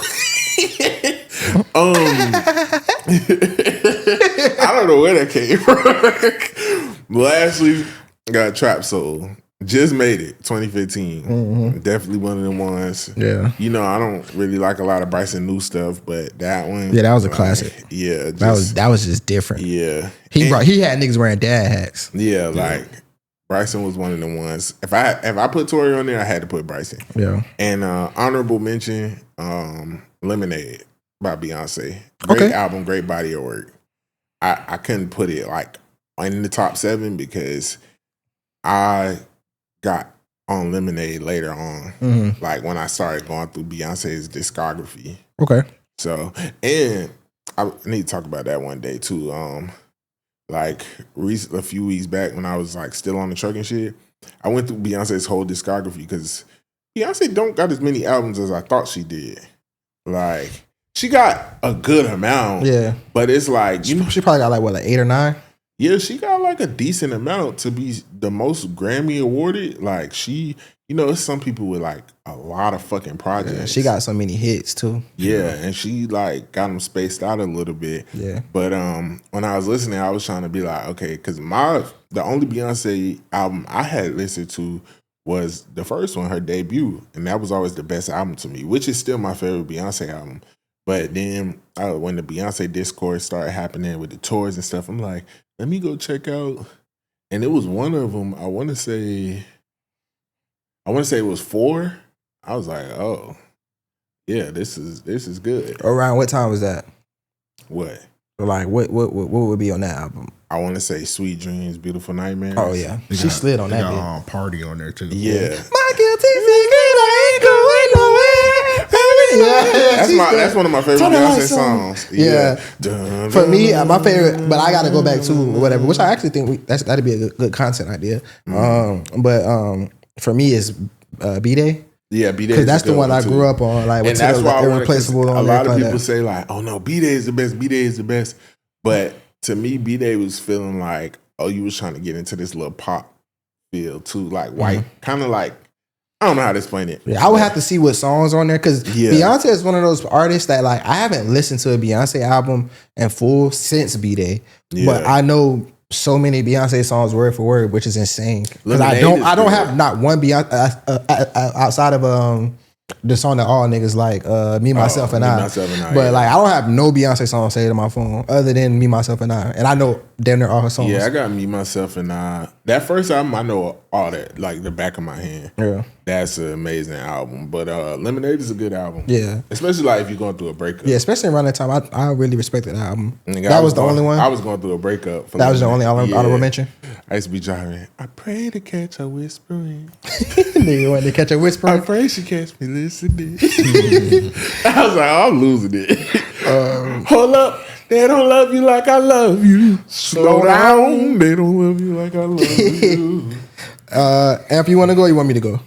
R&B, how many? Yeah, 7. 7. I ain't gonna give a explanation. I'm just gonna list mine real quick. Okay. All right, I got my favorite artist, period, Maxwell. Black Summer's Night. He's in the series. All 3 of them in Black Summer Night. It's the second one. Like he like capitalized it. So it's the summer one. So the second one. I got Ari Lennox, Age, Sex, Location. I love that fucking album. Yeah, it was hard. I really wanted to put that on it, but I was like, I can't put it over Shea Butter Baby. So I got both of them. I got Age, Sex, Location, and I got Shea Butter Baby. And then I got 2. That was a very slept on album. Yeah, I got 2 That's the Summer second one, Walkers. right? That's the one with Plenty of Fish, right? Yeah. Yeah. Okay. Yeah. Crazy. You said you got 2 Summer Walkers? Yeah, rack the real quick, say Age, Sex, Location. Niggas slept on. I think because did it come out? I think it came out during the pandemic. Yeah. But yeah, it was I feel like on. it didn't get the love it deserved. Her and that song with the one she got with Lucky Day and then the one she got with Summer Walker. Yeah, fire. I gotta see like because I'm trying to see. Okay, I gotta say it on my phone. Yeah, that album was fire. Yeah, that she was album talking her shit on that one. Like it's really no skips, but that was around the time when that little hate train was going. Yeah, she also kind of like started talking too much on social media because at first we loved how she used to give it up on social media. Then it kind of was like a little victim-y. Yeah. Well, the next 2, Summer Walker, I got Over It and Still Over It. Okay. All right, next one, everybody be Still Over It. Yeah, Still Over It. Okay. Everybody be hating, but man, I got Jacquees, King of R&B. No, Jacquees was that nigga at one point. What's on there? Damn, it's a bunch of shit. Hold on, let me pull it. Let's be real. I prefer his Persian rugs. Fuck no, you tripping. Fuck no.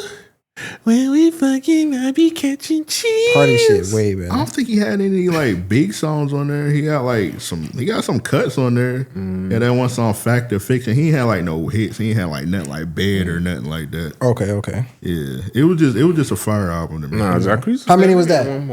I got one more. I'm not sure if it's R&B or not, but I'm gonna add it. It's on Weekend, Beauty Behind the Madness. Bro, that's one of my honorable mentions. Oh, really? Yeah. That's probably outside of Kissland. That's my favorite Weekend album. See, that's when I became a Weekend fan because I didn't like that. What's that? House of Balloons and all that. When niggas started fucking with her, I ain't like that. When I heard Kissland and then Beauty Behind the Madness and then what's the Starboy? Starboy, yeah. Yeah, that's when I became a Weekend fan. Is that like when he got that That's like Acquainted and Okay, yeah. You Yeah. got me touching. Yeah, Yeah, that was a good weekend. Yeah, era. that okay. album is fire as fuck. Mama told me. It was very hard for me not to put that on my top 7. And it's it was like interchangeable for me. I wasn't sure because it was kind of poppy too. Yeah. Yeah. But like that's one of them albums where you be like, damn, like, and then you go down the track list, it was like, what the fuck, bro? This nigga batted 1,000 on this shit. Yeah, That shit, it had no bad songs on it. and there was a lot of hits on that shit that you wouldn't even think of for real. Mm-hmm. All right, so you got any honorable mentions? Nah, not that I could think of. Okay. So my top 7, I got number 1, I got Control by SZA. My first 3, they all go hand in hand for me because they all came out. That was hard for me to like not have on there. Yeah. I actually had her on there and then I took her off for Bryson. Yeah, they all like my first 3 are all interchangeable. They all came out around the same time. I was in college, and like when I used to like study and write my papers and shit, I would just listen to these 3 albums on repeat. So I over and over and over and over again. So they just interchangeable for me. Yeah. So Control SZA, perfect album. I was just listening to that shit this weekend, running that shit back. One start with an A. Of course. And I ended up listening to that shit 2 times in a row and didn't even realize that shit played again. Yeah. But Control is great or whatever. I even like Travis Scott verse on there I usually hate him. Broken Clocks is like a slept on gem. Broken Clocks and it's so many, but Garden. Yeah. And then I like 20 something too. Yeah. I like 20 something. That's a very like rumble song or whatever. Number 2, you guessed it, Anti Rihanna. I feel like that's an incredible album. Yeah, that is. Rihanna don't gotta make another album for the rest of her life, as far as I'm concerned, because that's a fucking banger, bro. It's a fucking classic. I like a lot of songs on there. I never listened to it in its entirety because nothing anti and red will be on my screen. The only anti I know of is the Antichrist. Yeah. But I do like a lot of them. Yeah, nah, like even like what are you willing to do? I'll never forget my first time seeing that video. I was in college. I wasn't dating nobody, so I don't want nobody coming at me. But you jacked off? No. Oh. I was with a. I was like, where's this going? I'm about to say no. I was with a thick ass hoe or whatever. I was in college or whatever. I just had some thick ass little shit or whatever, and she put that shit on TV, and like I forgot she was in the fucking room. I was glued to that shit, like, but fire though. Kiss it, better, baby. But even like the B-sides on that shit, like Lost in the Wind. I see your face once, but now it's unclear. Yeah, nah, she snapped on that shit. And the third one for me, like I said, this is down there a trilogy for me. Seat at the Table by Solange. Yeah. Incredible album. Out of the 3, that's not my favorite, but it hit the most to me. Like if I'm going through something, I'm gonna put on. I can put that on, and it's gonna like kind of get me right. On your way. Yeah. So you may can crumble, fall in your way. Nigga, that's when I was going through my little hotel stay. I used to have my incense. Weary. The ways of the world. But see, like that song, like if I'm going through some shit and I'm like feeling like heavy, I put that on, and you know that king is only a man with flesh and bones. He bleeds just like you do, just like you do. Nigga, I used to be pulling on the blunt. I was Oh like, God, these niggas only know about cranes in the sky. yeah, they don't know this shit. All right, so 4. I got Chasing Summer by Sir. Another no skip album. I was one of mine too, and I was like, I can't put it on there. I still listen to that shit. Yeah, and like that's an album where like Sir one of them ones. Yeah, like incredible album. 5, I got Trap Soul, Bryson Tiller. Okay, gotta have that on there. Influential as fuck. My First Love, we broke up behind Bryson Tiller. The fuck? Yeah. Cause we was in college, she was like super busy, all this other shit. Like she was super rigid. She was the type of bitch that like she graduated with her master's by the time she was like 21 type shit. She was one of them, and it's like her schedule was impenetrable. Like she not breaking her schedule for shit. But that nigga was having a concert in Miami. That whole dropped everything to go to that concert after just telling me she not breaking her schedule for nobody. And then went and broke her schedule to go to Bryson Tiller shit. So yeah, go be with that nigga. Yeah, we fell out behind that shit. I ain't listened to that nigga for like 3-4 years. Real shit. I was like, Traumatized. I couldn't even. I was like, that shit's Be crazy. like that. And like that was our album too, but whatever. I feel like niggas might be looking at me crazy, but 6 is P4, Party Next Door 4, by Party Next Door. Oh, I understand. Album is fire. Got me through some shit too. What name a song on that album now? I want a woman that's I want a woman that's taller than me. The way she hooking, she been eating her wheat. Oh yeah. And No Chill. Yeah. No, that shit fire. And then 7 for me. I feel like this is his best album. Alone at Prom by Tory Lanez. Classic. That's his 80s album. And you know, there was always like a Tory weekend. Is that LA Confidential? No. That fucking song. LA Confidential. I hate that song. No, not that one. This got like Alone at Prom. I mean, Color Violet. It was 80s theme or whatever. That bit came out when you were like doing the trial and like nobody was like. Niggas was this was after the shooting. Yeah, after the shooting, except for like his keen supporters. Yeah, but because around the time The Weeknd had put out an 80s album too, Dawn FM, and like this is way better than that. But this album is incredible. Dawn FM was ass. Yeah, it was. I haven't liked the last 3 Weeknd albums. I haven't liked a Weeknd album really since Starboy. And to me, Starboy was too pop because Starboy is I just made a post about this on my spam on Instagram or whatever. I was kind of talking about how like music don't feel the same, and I seen a post that said like, you know, if you was in high school from like 2009 or like 2014 or like 2011 was just a crazy year for music or whatever, and it's like I started listening to The Weeknd before he even revealed his face. Like he was just like post white bitches on YouTube and like the songs would play. Like, so that's The Weeknd I fell in love with, like as far as musically, like the nigga that was on coke and mysterious. Like, so once he kind of transitioned into like being for everybody, it kind of like, you know how that be with an artist, like it's like losing something or whatever. Yeah, Starboy, he started. Even though he on Beauty Behind the Madness, he started getting into. Even though Beauty Behind the Madness was fire, he started like cosplaying like Michael Jackson. Yeah. He went full Michael Jackson on Starboy. Yeah, Starboy was like a little too pop for me, but I still loved a lot of those songs. I don't like when them niggas go full Michael Jackson. Him, Offset. Like,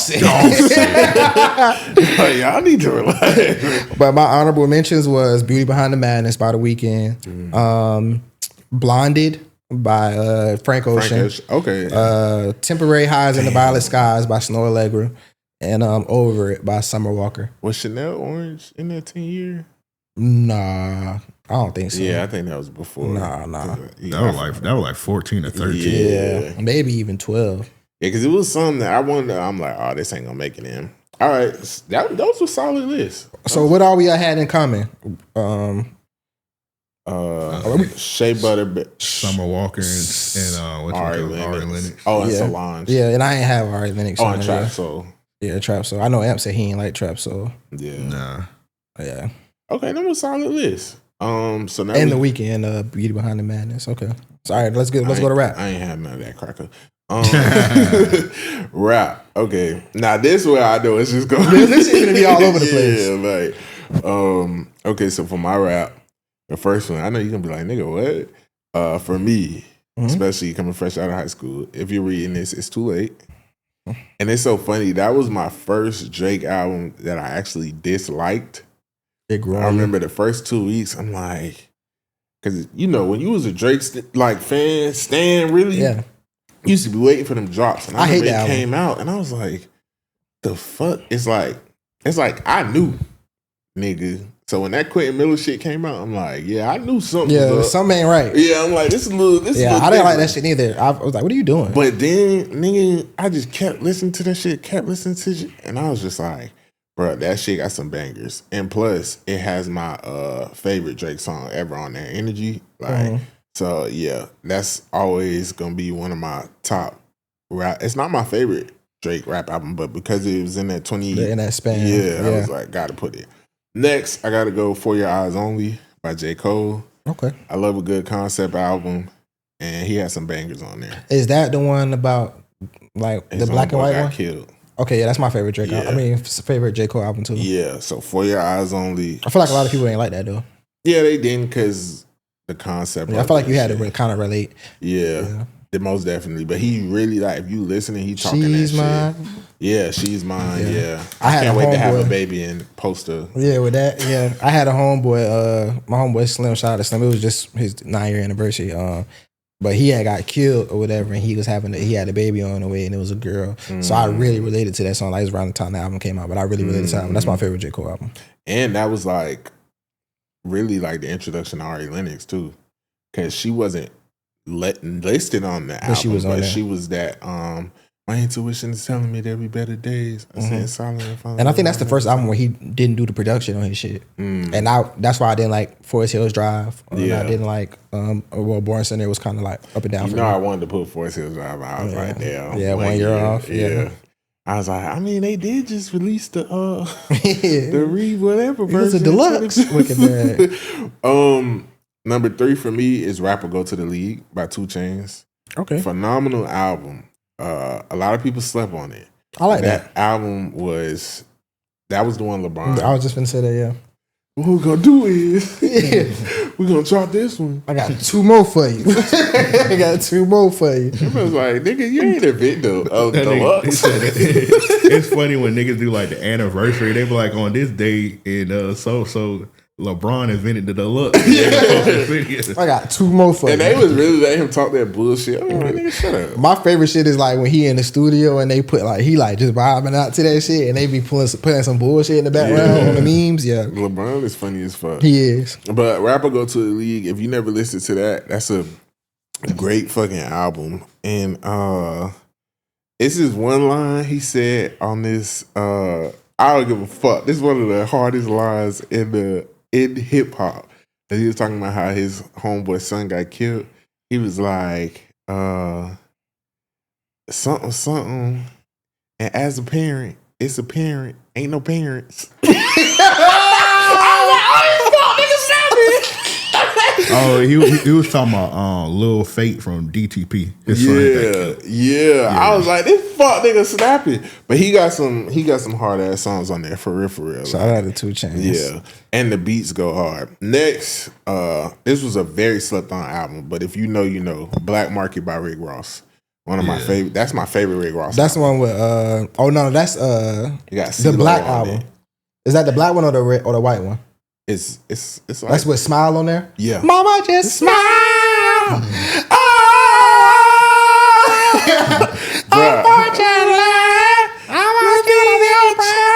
Shout out to not shout out to CeeLo, but And you got Hey Girl. yeah. Let me show you a little something about the thing called fucking. But yeah, no, that was one of my favorite Ross albums. Ross really snapped. He really ain't have like no hits on there, but like Yeah, that's one of my favorite. I mean, albums they too. was hits if they would have been promoted, but if you really listen to it, like that was a I'm hard. surprised you ain't had the other Rick Ross album on there because that got the Fat Nigga Anthem on there. Which one? Santorini Grease. Yeah. Nah. Yeah, it's like sometimes Ross be hit or miss for me. Yeah, that's on my list. Rather You Than Me. Yeah, that's the album right after that one. Yeah, that's one of my favorite Ross albums. Yeah, that's my favorite Ross album. See, my problem is like when if I'm not like a core fan of somebody and I listen to one album and then I go listen to it and I don't like what is it, I'm gonna go right back to the other album. You got to go back to Rather You Than Me. But Rather You Than Me, I can see why somebody don't like it. Like me and Devin be debating because Devin said he hate that album. What? If you don't like extra like rappy, because he was rapping over like Bink beats and like just Blaze beats. If you don't like rappity shit, you ain't gonna like that. But I feel like that was a lot of like the smooth Rick Ross where he popping that shit. Like, Cause you know some niggas like the ignorant, like these niggas don't hold me back. Yeah, nah. These niggas, they like that Rick Ross. Cause you gotta think before that he dropped Hood Billionaire and that was like over nothing but like trap beats. So it's like okay. I can see that. Niggas like different type of Ross. I tweaked because I just thought of one that I forgot. But next I got Untrapped by Yo Gotti. That's my favorite Yo Gotti album. Okay. Amazing album. That was when he had that pose. But that was just, you know, if you really listen to that album, that nigga's spitting that shit. Even on the intro. He had a good rollout for that too. Yeah, with Marsha Ambrosius and shit. Is that her? Ambrosia. Whatever. Oh, it's Ambrosia? Marsha Ambrosia. Yeah. Oh, I thought it was Ambrosia. We was just watching her video earlier, and my girl got mad because I was like, I always felt like she got a smushed in face. She do. I ain't say she was like she's pretty, but she got a smushed in face. It's just a little puggy. Yeah, Like, she do got like a little Picasso face. yeah. But yeah, Untrapped. Definitely had to put that on there. Great Gotti album. If you never heard it, go listen to it. It got some bangers on there. And he talking that shit. You know what I'm saying? Mama just smile. Next, okay, I didn't know how I was gonna feel about this, but to me, he was rapping on every song, so it's still considered a rap album. But 2088 with Big Sean and Janae. It was all right. You know what's crazy? I didn't know where to put that because I really like the album, and I didn't know whether I should think put that was it a in. great album. It was. I feel like that's the best I've ever felt. Like felt Big Sean was on the album. Like if he not rapping with Janae, I can't fuck with it. Yeah, no, I'm not listening to that. But did you see people talking about like the song where he was like, you know, they don't fuck with your whatever song, and people was like, I hate it when he did that. Like that shit was hard. What the fuck are you niggas talking he about? snapped him and Janae. I don't mean to sound hysterical. Girl, shout out baby, to if you left, baby, if you left. shout out to my homegirl Madison. We used to listen to that album like smoking shit. We listened to that shit all the time. Yeah. Back in college or whatever. And that's the girl I said I used to play that Anderson .Paak, and she's be like, turn this shit off. But we used to listen to that 2088 all the time. 2088 was Remember that one. nights I used That's how to me fall through. Wondering why you don't fall through all the late nights I used to call. Nah, I like Janae Aiko's in the background going crazy. Nah, I like when she switched it up on that one song. She was like you wasn't just out here disrespecting me. Yeah. Like these bitches. I was like dead ass in love with her for like 4 years. Like when her and Big Sean got super serious, like I was mad. Like real shit. Like You got a chance now. yeah, shout out to her.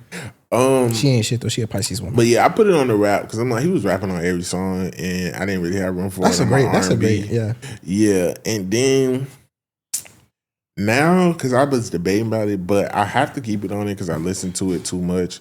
So I gotta keep More Life by Drake. That's one of my favorite Drake albums. But I low key feel like it was a rap album, but it didn't feel like a rap album. That's passion fruit and all that shit. Like It was a mixture of both. yeah. Damn, I'm tripping, bro. I was thinking about that 2088. That bit had that 2-minute warning with Casey and JoJo. Yeah. He was on that bitch screaming. Yeah. It's a 2-minute warning. Yeah, nah, that's in the it. back screen. Like That song on fire. I need to go back. you know they had to add some shit on his. I gotta go back. I haven't heard that since it came out. I gotta go listen to that. But it was a very slept on album. Yeah, right? no, a lot of people listen to this shit. But I used to play like 2-minute warning like all the time. Like Two. Okay, so if I had to with More Life because it kind of feels R&B too. If I had to switch it out for anything, it would be King's Disease, the first one by Nas. That was a great album. That was a too. great album for sure. For sure. I wrote And around listening to then that. my honorable mentions were the Carter 5. I really liked the Carter 5. I know a lot of people was like, but that was like the last music I liked from Wayne because it had like Open Safe. It had that. We're gonna start this shit off right. We got some badass. Nah, we ain't hear that, bro. Tonight. And then they got that Dark Side of the Moon with Nicki. You never heard that song?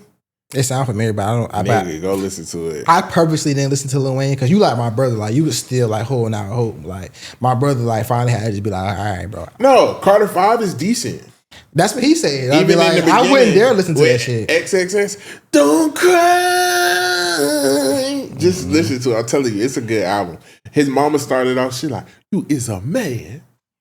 You is a man. Whatever me and your brother want, you is a man. Just listen to it. It's a very heartfelt album. And then also I had to throw my boy Jimbo in there for Street Preacher. Okay. Yeah. Jimbo World? Yeah. I couldn't put him on the list because I'm like, come on now, these some heavy hitters. Yeah. I can't put no Jimbo on here, but I that was one of my anthems right there. All right, what you got now? Hold on. Two. I got Freddie Gibbs Bandana. I knew that was gonna be like one of his top. Freddie ones. Gibbs, yeah. I mean, I got honorable mention, we're going to put Freddie Gibbs, Alfredo, and Alfredo. I was about to say, I'm surprised you didn't have Alfredo. And Alfredo too? Yeah. Okay. Now, Bandana's just like, I don't know, incredible album. Yeah. That shit had me in a chokehold when that bitch dropped. Next one, I got Playboy Cardi Die Lit.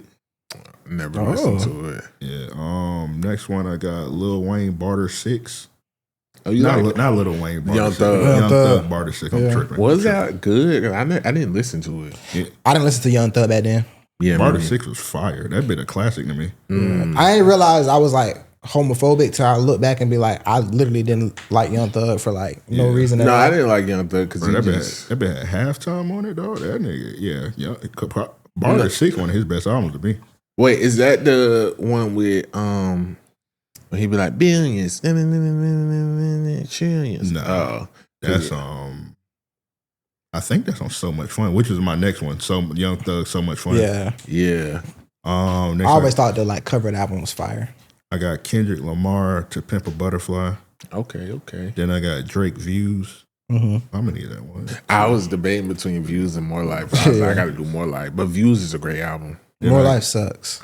Then I got everybody say that. I got Future Hendrix. Okay, yeah, classic. Future. That's my favorite Future album. Yeah, that's the best Future album. And then honorable mentions, I got Future, the album that came out the week before. That's crazy. Nigga dropped 2 albums in a. I thought it was 3. I remember that. That nigga was on a crazy run. No. I'm thinking of a different one. I'm thinking of a different time. But yeah, Hendrix, that's my favorite Future album. That's when I started like liking him. Yeah. No. I'm thinking of the wrong one. My favorite Future album is The Wizard. And a lot of people are like, what the fuck? But that's my favorite. That's fire. Wizard fire. Yeah. Nah, I remember Future was on a crazy one right after I graduated. In the club, it would go from free codes to I'm gonna put my thumb in a butt. I thought it was 3 albums. Was it Monster dropped around that same time too? Nah, Monster dropped after Honest. Cause you remember he dropped Honest and they were like, it's over. Cause they was like, cause he had just broke up with Sierra and he dropped Honest. Honest was ass and he like, nah. Was it 56 Nights? I thought it was he dropped 3 right in a row. Nah, he dropped Monster. He dropped Monster, then he dropped 56 Nights like a couple weeks later. And then it was another one, right? Because I know he did the 2, and then he did like 3 one time. I forgot the name of it. He dropped one with like DJ Esco. I forgot the name of that bit. Yeah. Yeah. That nigga, but Future got a lot of albums. He do. Yeah. I mean, he dropped 2 back-to-back last year too. I mean, he dropped 3 back-to-back last year. I think that's what you're talking about. He dropped 2 at Metro back to back, and then he dropped the damn, I forgot the name of that bit. I think I got it on I think it was the mixtape Future. See, I'm gonna be honest. He used to drop so much, I couldn't really keep up with the albums.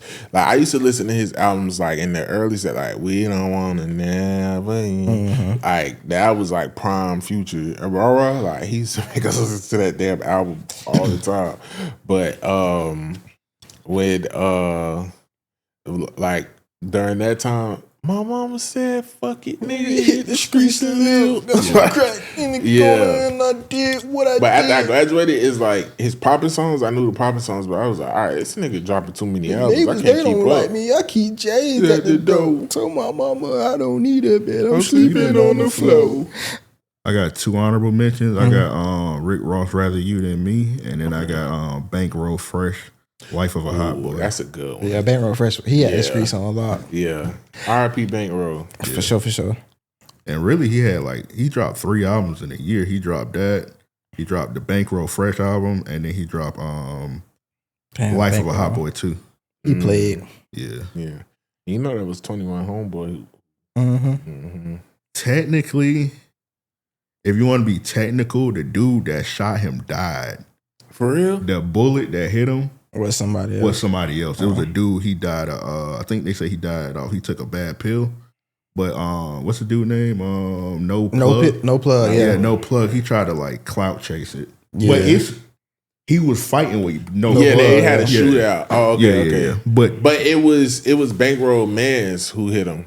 Or was it No Plug? Like they were No Plug homie. They No Plug brought some niggas back and they shot at Bankroll. But if you want to be technical, the one that killed him. The bullet that killed him wasn't No Plug. But No Plug still got charged with the shit because didn't he get off on self-defense? Yeah, pretty much. Yeah. I remember he did an interview. He was like, I left Called the lawyer. That was the Vlad. Called Was it Mr. Vlad? Who- Yeah. I'm like, damn. All right. I just realized that I had 8 instead of 7, so I'm gonna just throw one of them in my honorable mentions. Okay. So my first album, View, was by Drake. Like I said, Great album. Me and my first love had just broke up or whatever, but behind that Bryson shit. so Hey, you with me or what? when Views dropped that first, bro, that bitch started, bro. And I tell you, I swear to God, bro, it's like my whole little friend group in college. It's like we all like had an experience like with our first love or some shit like that. Yeah, me too. So everybody was just like in their feelings, bro. We was waiting for that shit to come out, bro. I swear to God, we pressed play. That bitch started out with the all of my let's just be friends, friends I don't have anymore. Wait, am I tweaking? That's what Redemption is on Views? Yeah, Jesus, I should have put Views. yeah. Views is crazy, bro. Redemption's on your mind when you think. Real quick though, I just gotta do this. Hold on. I don't know if y'all niggas was y'all watching OVO radio. You remember when oh damn, that was the good time when he was dropping when he was in the beef with Meek Mill and he would drop all his diss songs on OVO radio on Apple Music. Oh yeah. No, I know what you're talking about. Okay. Yeah. He dropped Charged Up. Yeah. Oh yeah, I remember that. He Yeah. dropped up. Yeah, I remember everybody on Twitter, they used to like when he used to do OVO radio, everybody used to he need to bring that shit back. That Yeah. might bring his stock up. Yeah, he should bring that shit Yeah. back. Nostalgia definitely gonna bring some I shit ain't back. gonna lie, like that Meek and him beef time, like bro. Yeah, no, that shit was different. Snapchat days too. That shit was different. And I remember I didn't even have Twitter. I used to just like get on Twitter though, like online type shit, but I didn't have no account. And I was like, this nigga Meek is tripping. What is he on? Yeah, like, and they had cause Meek album just had came out and Drake was on the shit. And I'm like, bro, what the fuck is they got going on? But I just gotta go down the track list of views because this is to me like an incredible album. Yeah, it's probably my favorite. It's not my favorite, it's my second favorite Drake album. But Keep the Family Close, 9. I turned a 6 upside down. It's a 9 now. You with me? Feel no fucking ways. I should be downtown whipping on the way to you. Man, that nigga snap. That nigga say, I try with you. It's more than like the swimming and to getting high with you. I had to let go of us to show myself what I can do. Pussy hole. And that just didn't sit right with you. Yeah, he's And now you trying to make me feel away on purpose. Bruh. Damn, I probably should have put that instead of more like. And that hype was like a step on song. Like it is. Western Road Flows, fucking fire. Redemption. This is in order. Run your mouth. I'd rather listen to someone else. I got your nickname to someone else. I know you see someone someone who who loves loves you. you. I don't want you with no one else. I don't want you with no one else. Bruh. I used to know you back when you was young. Bruh, that nigga's, bro. Your brother brought you to you saw me. That made me look at you so differently. I miss the feeling of you missing me. Bro. But now you say you're over And you really, when you meet a bitch through her brother, it do really make you look at her different. Oh, yeah. But with you, with him and Party Next Door, I feel like that's their worst song, but that song's still fire. Faithful. Yeah. Faithful, still here. Controller, is crazy. One Dance, Grammys, Child's Play, Pop Style, Too Good, and Summer's Over. Wait. Fire Desire, With You, what's that? and Hotline. Is that I'm that? with you. Ooh, I hate that song. Child's Play fire. Child's Play. Play. I love that shit, bro. That verse is Bounce that shit like, crazy. whoa. That first verse is Bounce that crazy, like, bro. Whoa. But let's be real. That shit got Fire and Desire. Summer's Over. All right. But the I can't think of the name. But at the end, he in that bed. The nigga who's singing. Who is that? Division? On what? Name the few at the end. Fire and the Summer's Over, Fire and Desire, Views. Division is singing on at the end of Faithful. Faithful. That's Yeah, I can't yeah. think of the name. Hotline Bling. Faithful is like one of my favorite. Faithful. He snapped on that shit. But yeah, Views. Views was like to this day that's my shit. Like my second album is To Pimp a Butterfly, Kendrick Lamar. Okay. Album was amazing. That shit like has so much like listen to that shit with headphones on, you can't help but like every fucking beat like that shit how you like That shit made me like, I didn't like King Kunta when I first heard it. I didn't like I Love Myself when I first heard that shit. Listening to that shit in the album and the concept, it changed the shit. It's crazy how you listen to a song Yeah, and and that's where why I it's was meant in to this be. bitch arguing. I'm like, can you crop the King Kunta? You heard that bitch? Yes, nigga. I'm like, nigga, is you tripping, nigga? I remember I used to work at the hospital, bro. I used to clean like the hospital rooms and He's ready shit. to scare the fuck out of them crackers. Bruh, and like nobody was there. It was after hours, and I'd be listening to that shit, nigga. King Kunta come on that bitch. I thought I was from Cali, bro. That shit just like that shit is crazy, bro. Like that shit was fire. And then he had Me on there, where that nigga was like rapping drunk and shit. Nigga, that shit was fire. And then the nigga had a Tupac interview at the end of the album. That shit was crazy. Damn, I forgot an honorable mention. Damn was fire too. It was hard for me to choose between Damn and To Pimp a Butterfly, but Damn was the humble stand. yeah. It was hard for me to choose between that one because Damn is when I had got my first real apartment. That shit came out like the same week. But this next one I'm gonna move to my honorable mention because like I said, I accidentally put 8. But so my next album is Certified Lover Boy by Drake. Gotta have that one on there. Okay, that was hard for me too. Yeah, it was like, heavily anticipated for me, but I still like just go back and play that shit. It's so the much only shit reason on there. why I had to leave it off is because like I love Certified Lover Boy. You know that's one of my favorite Drake albums. yeah. But I feel like towards the end it was a lot of skips. So I was like, Some of my favorite songs is towards the end, like Race My Mind. I don't really care for Fountains. Get Along Better is so fire. Now I get along better with your friends. This is like a toxic nigga, like kind of like.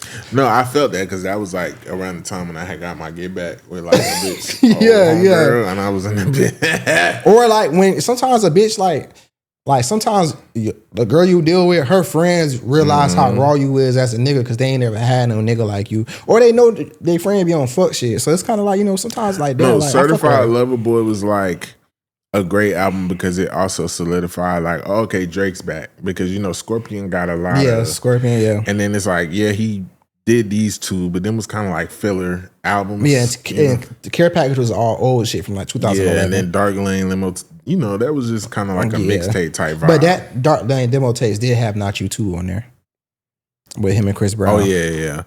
But let me see. But yeah, only songs on what's this shit called? Certified Lover Boy that I don't listen to when I play this album is Way Too Sexy. I Miss You Too featuring Kid Cudi. No. You only live twice. I don't listen to that ever. I Miss You Too with Kid Cudi. And then after that, I love all the shit. I love Fucking Fans. I was in a toxic stage during this time. So like I had women like who was in love with me and I was just not ready to be in but that that shit. first little run, nigga, from it's crazy. From the intro to Champagne Poppy's Port. Home Daddy's to Girls Home. Want Girls with Lil Baby. In the Bible. In the Love that Bible, song. that's my favorite song on there. Love All, love that song. Giveon, Snap. You been on my mind. I was like, 2 toxic niggas. Just Yeah. there we go. Yeah, nah, Love like- All with Jay-Z. Incredible. And them niggas throwing shots at each other low key. Like On Love All, he literally show Drake like how this shit was gonna go for him. Like he kind of predicted Drake shit, just like he did on that nigga say, what's the song they best got I on could Thank Me do is Later? not destroy you. What's the song on Thank Me Later they had? I got $1 billion or 2. It takes some Light fucking Up. discipline. Yeah, Light Up. Okay. Like that's one of my favorites. But yeah, like this whole album is crazy. Race My Mind is fucking impeccable. 7 a.m. on Bridal Path. You know what made me listen to? I've been listening to 7 a.m. on Bridal Path a lot because that's the same beat of Go Girl. Yeah. Oh, Really? Fucking Fans. Fucking Fan. I just was talking about that shit. Like I was going through a toxic stage, bro. I said this to a girl. I said, "Damn, this song remind me of you." And she On be like, Fucking "Are you Fans? fucking serious?" I was trying to figure out who he was talking about. I was like, is this about Rihanna? And then it was like, I think it is about Rihanna. Yeah, I think it it is. gotta be about Rihanna. It gotta be about Rihanna. It gotta be. Yeah, Views. A lot of that shit was about Rihanna too. Yeah. But like, I'm still working on me. But I coming back better for you. That nigga stopping that shit. Made you crazy. But yeah, okay. Certified Lover Boy. It's a great album. This another one. I don't know how y'all gonna feel about this. My next album is 444 by Jay-Z. I still go back to that shit. I still go back to that. It's a classic. Whenever I'm like, realize like I gotta tighten up or I'm holding myself accountable, I go listen to 444. Nigga, that.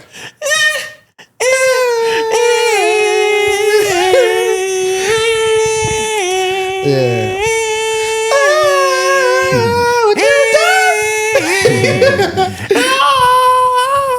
I'm never gonna treat you like I should.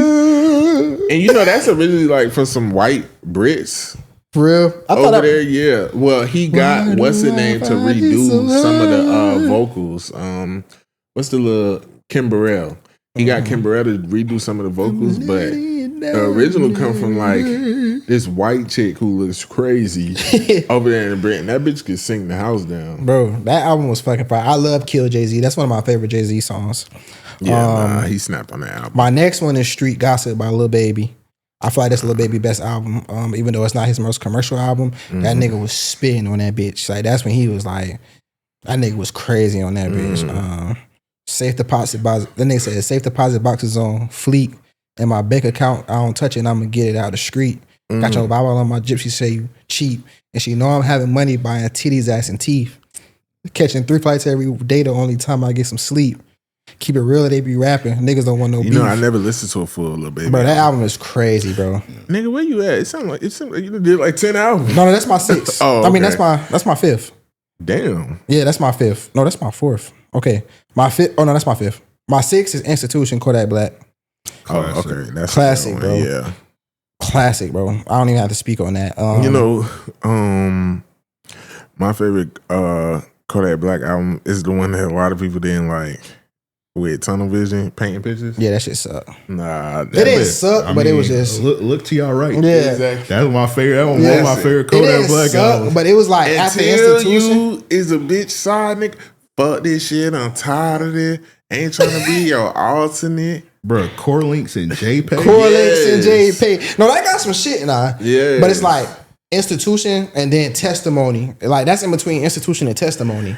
Yeah. It's just like, Nah, that painting pictures is like that shit. but no, Painting Pictures is fire. It got hella shit. I remember a lot of people didn't like it. Oh, that cooling and Azuli. I feel like he had a couple songs on there that was like, nigga, you trying to go mainstream?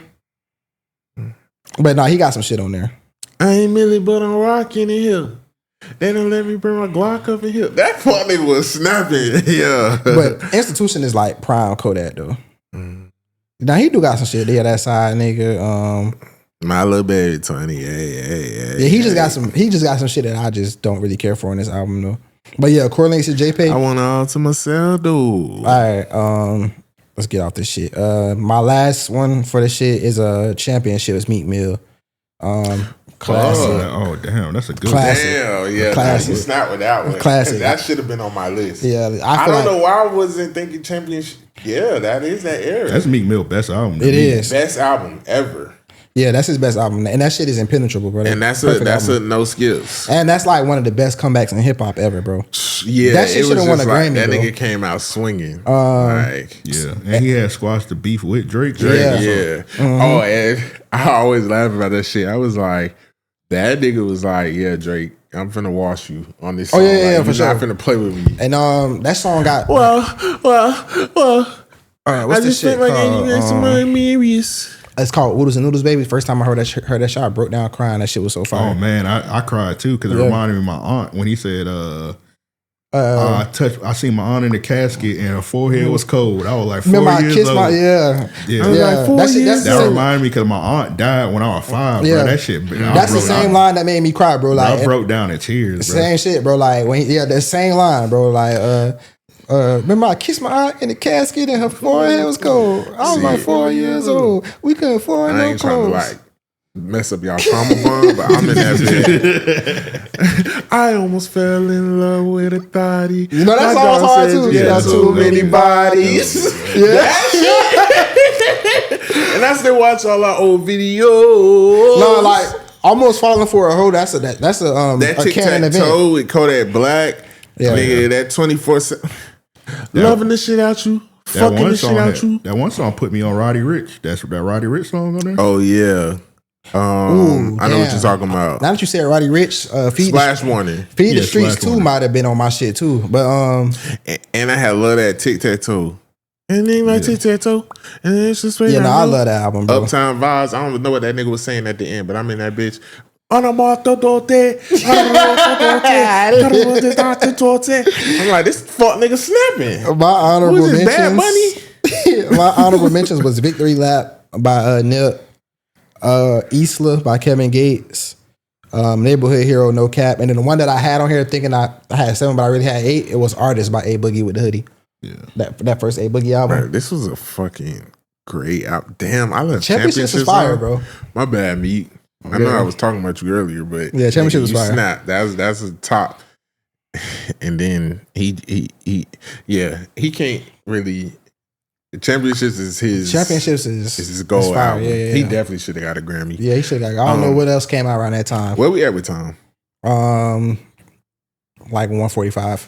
Okay, we gotta hurry up through this Diddy shit, and then basically Diddy documentary. Y'all watched it, right? For sure. I didn't see it. I just watched a bunch of niggas yapping about it. I was about to say, no, watch it because you gotta watch it. Yeah, this is what I will say. Because I had watched a few of like some of the other documentaries that have tried to come out since like he's been locked up, and none of them really captivated me to keep tuning in. But this one, because 50 got the footage of this nigga in real time spiraling while everything is going on, it's like it gives you a different insight. So it's like it's literally like a behind the scenes. Like it's crazy. It's really showing you like it's nothing like watching a narcissist like lose control. In action, yeah. It's like, oh damn, like this nigga was tweaking out. He like, God told me to do nothing, so y'all gotta do everything. Bro, when it started, you hear that, Justin? Fuck nigga. When it started, bro, I was like, wait, what the fuck? Yeah. Like, cause I wasn't gonna watch it because, like you said, it's been other shit that came out, and it's like I don't really like salacious documentaries where I don't know if it's true or not. But it's like, wait a minute, why is he on the screen? Like, wait, what is he? I'm gonna be honest. The way like people are trying to like be like, oh, 50 kind of spared this nigga, like. Because it gave you, I don't feel like it was, yes, they was talking down on him and talking about all the freaky shit and stuff. But I feel like with the R. Kelly series, it was just like, let's just gather up a whole bunch of people and just throw daggers.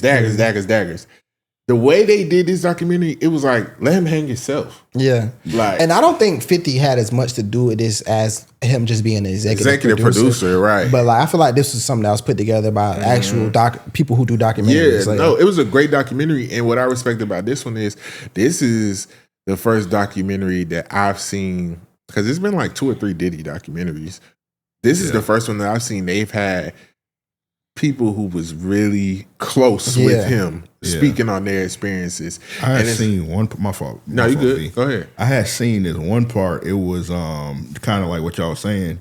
Apparently, 50. His name was on it, but he ain't had that much control. Yeah, it was obvious. Because y'all know Diddy old bodyguard Gene Deal. He be doing art of dialogue, and he was like 50 had called because Art had asked him. He was like, "Why you wasn't in the documentary?" And he was like, 50 had called me, and he said he talked on 50 on the phone for like 3 hours. He was like, I want you in this shit. I want you to do this, do that. Yeah. And Gene was like, hell yeah.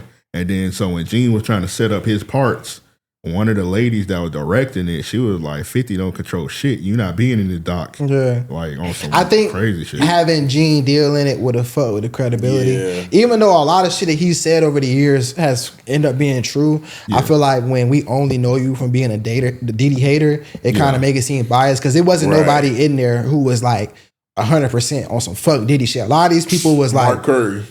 Yeah. Well, yeah, for sure. Dude's a scumbag. Yeah, he was like, nigga, sucker. Nigga's a fucking sucker. But like some of them, like, okay, like the most was like, okay, bitch, whose side is you on? Was like Kalani. Whatever. I'm like, she like, cause he even on one of the parts and he was like, yeah, cause you know you love me. If she was at my funeral, she was jumping in the couch. She's like, yeah, cause I do love that nigga. Yeah, but no, I do feel like it was good to have her in there because I think it was great to have her in there because it showed, for one, it's not as biased as it could be, and it's like she didn't see none of that shit. Like it's kind of like he knew who to try type shit. Yeah. And he didn't try her. So And that's my whole point. I'm like, okay, I'm watching this documentary and I'm like, I'm not feeling bad for niggas trying to say they got taken advantage of sexually. No, nigga, you did that willingly. Because, and no, I'm not trying to. No, I get what you're saying. But you didn't. Not that you did it willingly, but it's like the little you ride, was okay. Nigga, Yeah. you was okay. If you you was got waking paid. up getting sore, but you was still there. Like, fuck it, Yeah. I'm getting paid. And he was literally saying like, you know, like I'm thinking like, okay, I don't want to like rock the boat a little too much. But when you didn't get your credits on that album, then you was like, oh nigga, you done fuck me and fuck me. like you let a nigga call you like a name that ain't yours. Like your name Lil Rod, nigga calling you Lil Leroy. Yeah, It's like- crazy. But my thing Lil is, Rod crazy too. Yeah, it is. y'all niggas was okay. Y'all be okay with that freaky shit Yeah. until it don't go your way. You know what I'm saying? So it's like I can't feel bad for you. Like nigga, you was there. You was enduring that. Like he didn't have you chained up and shit. Like that was something. You know what I'm saying? Even with when it came full circle with the first dude, that's who I felt the most bad for. The first business partner, a bad. Oh, boy. the co-owner. I never even heard of him before. Yeah, like I didn't even know that it was ever a co-owner or anything. Like especially when he said like homelessness and shit. Mm-hmm. Imagine watching a nigga be a billionaire Yeah. for something that you was there to help start, and he shitted you like that, and then even to go back and say like he did sexual things to you too. I'm like, no, y'all niggas was gay. Yeah, Gene Deal did speak on that. He was like, nigga, I think they was in a relationship, and Diddy knew that. I think he was in love with Puff, and Diddy knew it. He took advantage of it. Yeah, they was because good. like 25% of the company was in your name, and 75% of his mom's name. Like, Right. Like, and then he was like, you know, he was the godfather to his kid. But what I do respect about dude was he acknowledged that he was an enabler and a protector of a lot of Puff's secrets because, like, you know, when they spoke on him beating Justin mom up or whatever and shit like that, he was like, you know, like he beat her ass, and you know, I looked at it as okay, he made a mistake or whatever. But he's like, but no, that was just the beginning of who he really was. I'm gonna be honest. Just watching the documentary, because I had heard about the shit with the 9 people dying from the stampede. But I never really knew in details what exactly happened. So I'm just saying, like, I just feel like the devil was in the details from day one. Because it's almost like every time something tragic happened, this nigga got bigger. Yeah, and they said that's how he got famous. Yeah, like it do feel like some sacrificial Yeah. bullshit. Even with the you see they been doing the shit where he came out dancing with Dancing the in the big white dog, shit. like, No, that the craziest revelation to me in the documentary was the Pac shit. no, not that, because a lot of that shit I already knew. It was him using Biggie's money to pay for his own funeral. So somebody came out, Biggie's estate is trying to say that wasn't true. His mom's lawyer said that wasn't true, but it's like, But if his mom, Miss Wallace, is gone, so it's like if she don't say it, because you know Miss Wallace will keep it real. And then she died. Yeah, she died last year. Oh, she did. Okay, I was thinking about a Feeney. Yeah, Feeney passed away like in like a couple Miss Wallace will keep it real. And in these later years, Miss Wallace wasn't a fan of Diddy. No, she didn't like Diddy at all. But then it's like, yeah, the lawyer may say that, but when you got the nigga who was in charge of finances literally saying like, no, like he paid for that funeral. Then also it's like, yeah, they wasn't like best friends. Like, And I believe it because it's like, when I was watching it, even when it came to the Lil Rod shit, and he wouldn't pay him, and then I was listening to the voicemails, I'm like, damn, Diddy must have been going broke before he went to jail. But then I'm just looking back at the whole thing, and I'm like, no, this nigga been not paying people. yeah, no, that's his whole MO. That's how billionaires become billionaires. Yeah, because you know that you influential, people want to be around you. So niggas not signing no paperwork. They ain't doing none of that shit. They just pulling up. But I'm not gonna lie, like, okay, let me I'm gonna tread lightly when I say this. But watching it was I know Justin and what's his King Combs? What's his real name? I don't know that nigga real name. Yeah. Diddy Jr. Diddy Jr. Yeah, he got a real name, but most people call him King. Christian. Christian, yeah. So Justin and Christian, because Quincy was like in there a little bit, but you know, like Quincy like kind of straddled the fence because his dad and don't like. I feel like he the biggest outside of Justin is like Justin was the he's like in a what's the word he's an accessory. yeah, But like I think Justin too. he's an accessory. But like Yeah. Quincy was like he's like his biggest support outside of like whatchamacallit, but it don't seem like he really had a lot of part like Christian Yeah. like But and Christian to me, I feel like he was there, but it was kind of on some like, oh, this my dad, I gotta support him. But like I could tell by a nigga demeanor. It's like, damn, this shit is a lot. Justin, I'm like, oh, this show Tommy and Ghost. Like, nigga, y'all was gonna freak offs together? Yeah. You was gonna freak offs with your But blood, son? I don't know if y'all remember. Lori Harvey. Justin dated Lori Harvey. Yeah. And then And remember, I always Diddy felt like dated that was Lori Harvey. weird. Yeah. And now it made sense. I'm like, oh, okay. Yeah, y'all fuck bitches together. Yeah. Like, that's crazy. I would never want to fuck a bitch with my dad. yeah, not at all. I don't even want to see my dad's meat. As somebody who's seen his dad meet, I don't want to see my dad meet. Yeah, I've seen my dad's meat. Yeah. And Don't start, bro. Not right now. I'm like, bro, why would you? But watching it and watching how, okay, They brokenness. yeah. Diddy reminded me a lot of my dad.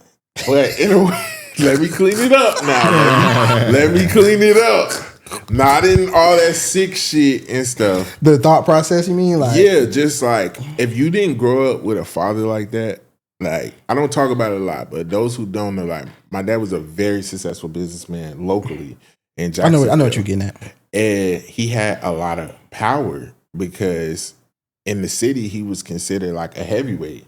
So no, he wasn't on Diddy level, like, Of course. but my dad has touched M's before. Like he had businesses. I'm not talking about like regular, like he had businesses in malls, you know what I'm saying, things like that. He revolutionized the haircut industry in Jacksonville, the barbershop industry in Jacksonville. So with my dad being a somebody of somebody, where everywhere we go, everybody knew him. People treated him like a celebrity. We couldn't go nowhere without him talking to people. He had the flyest cars. He owned a club. Yeah. He owned cartoons. Your dad was like a super fly nigga. Like, Yeah. if I think of him with like fur coats and shit. Yeah, like, like, he was. my dad was one of them ones. Like, you know, a lot of people be like, "Oh yeah, my dad is so dope." No, How niggas like, this gonna sound crazy, but how niggas like talk about Big Meech and like kind of like the aura. That's what I associate with your dad. That's like, how you know they what I'm talk, saying? like Yeah. in barbershops and shit. Like Yeah. even when I just went and got my hair cut, somebody knew, and I'm like, that's your daddy. Like Yeah. that's why I don't tell everybody that was my dad, because growing up, a lot of people didn't like him. Mm-hmm. So he would tell people like, "Hey, if y'all not with me, like don't tell people I'm your dad, because people will try to harm you. Like niggas will try to rob my dad and all Yeah. type of shit." But basically, what I'm getting at is, so whether it's on a Diddy scale or a local city scale, when niggas get that much is used to being the man, because you know my dad owned all these barbershops and had all these other people under him and shit. Yes. Like, my dad not into that sick shit, but that's what him and my mom's divorce was whole about, because he couldn't stop just fucking bitches and shit. You know what I'm saying? He couldn't respect her as his wife. And then outside of that, my dad is very much so like my way or the highway. Yeah. Like I'm the boss. Mm-hmm. And like, if I feel like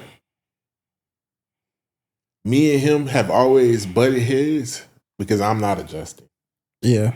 Who I was know his Justin was Rah. Yeah. I know what you like want to say. but Yeah, you're I not- can't say. Yeah. I know. But I'm picking up what you're But putting I down. need y'all to understand, my dad ain't no weird nigga. Yeah, he like ain't no Diddy. freakazoid. Yeah, he ain't no freak.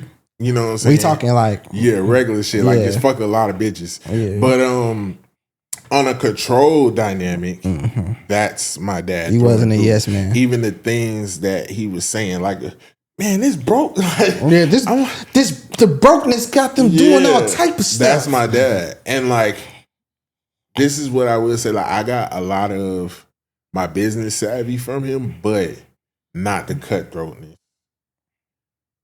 Because That's the main part of being a business owner.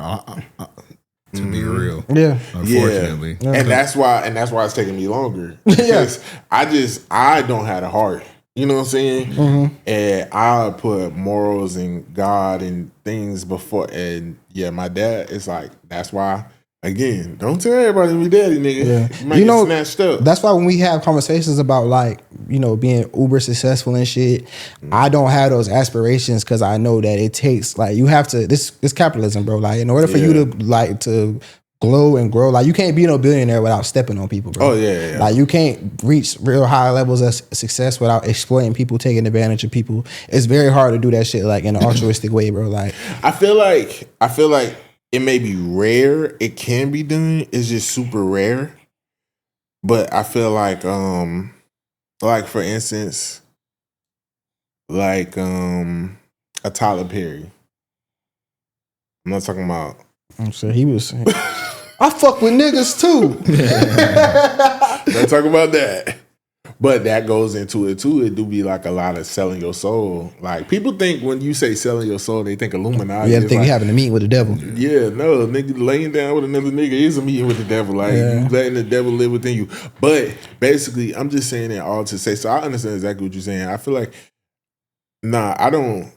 I definitely want to have notoriety. I want to be successful and stuff. But I also want to have enough balance to know when it's time to, okay, I'm at a place enough where is enough. Enough is enough. Yeah. I don't have that greed to just like I did. I need more. What can I do? Niggas can't fuck with me. I can do anything. Cause it's just like them niggas be saying like when Kevin Hart and somebody was doing that interview and they was like, it's that door. And it's like, okay, should I like? You gotta know when it's like, okay. Yeah, you gotta know when to bow out, bro. Yeah, you gotta know like when to Dave bow Chappelle. out. Mm-hmm. I'll be a cool Dave Chappelle ass nigga, like or Joe Budden. Like, I'm comfortable. We live good. We get money. We at the top of the food chain in this industry, and I ain't gotta fuck with them elites to do all that. Yeah, but yeah, all in all, I just felt bad for Justin and the sons because I know a lot of people just like, oh, they're sick, they're just following their dad and stuff. But unless you have experienced a father like that, you won't understand. And of course, you're gonna admire your dad. You was raised by him, so like you're not looking at it as from the outside looking in. Excuse me, it's easy to say certain shit, but this documentary was like the fact that he was recording this shit. Like on some I feel like he was recording this on. I'm a capitalize off of this because I'm gonna beat this shit and I'm gonna pop it on them, let them know what's really going on and and then seeing him make such calculated moves to like, oh now I'm finna go hit Harlem streets, but then as soon as I leave, I need hand sanitizer, baby. I was touching, I was among the people. I was slumming it. I know, but it's like, I was in that bitch. But like when he said it though. When it's the way he said it. Like, it was the way he said it, like hot boiling water, like peroxide. Yeah, I'm gonna have to boil my. It was like I'm down here fucking with the peasants. Yeah, I'm down here fucking with the help. Like that's what it kind of sent. Like more like as opposed to like damn, it's COVID time. Like damn, I low key interview with a lot of people. They talking about that on the interview. They was like, and listen to how 50 was like, I know. I was just shocked he said that. I'm like, 50, you say worse. Yeah. Nah, my favorite part of the documentary though, it was actually funny too, because it's like they talking about this diabolical shit he be doing, and then they kept like going back to that performance when he was in that bit.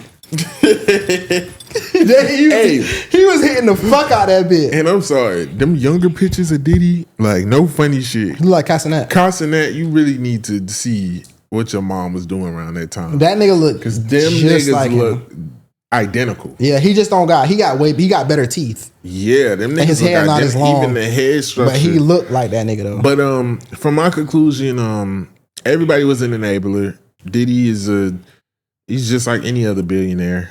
A horrible nigga. I wouldn't even say enabler. I just feel like they was heavily influenced by success and popularity, and like everybody said, that nigga energy was just so infectious. And like sometimes when somebody is like so respecting a high stature, like you can get caught up in feeling like they take a liking to you. You know what I'm saying? Make you feel some type of self. What I will say is right now, there is a clip surfacing around of Nipsey and him in the studio, and he tried to like say something to Nipsey, and Nipsey kind of like G-checked. I feel like people over whooping that video.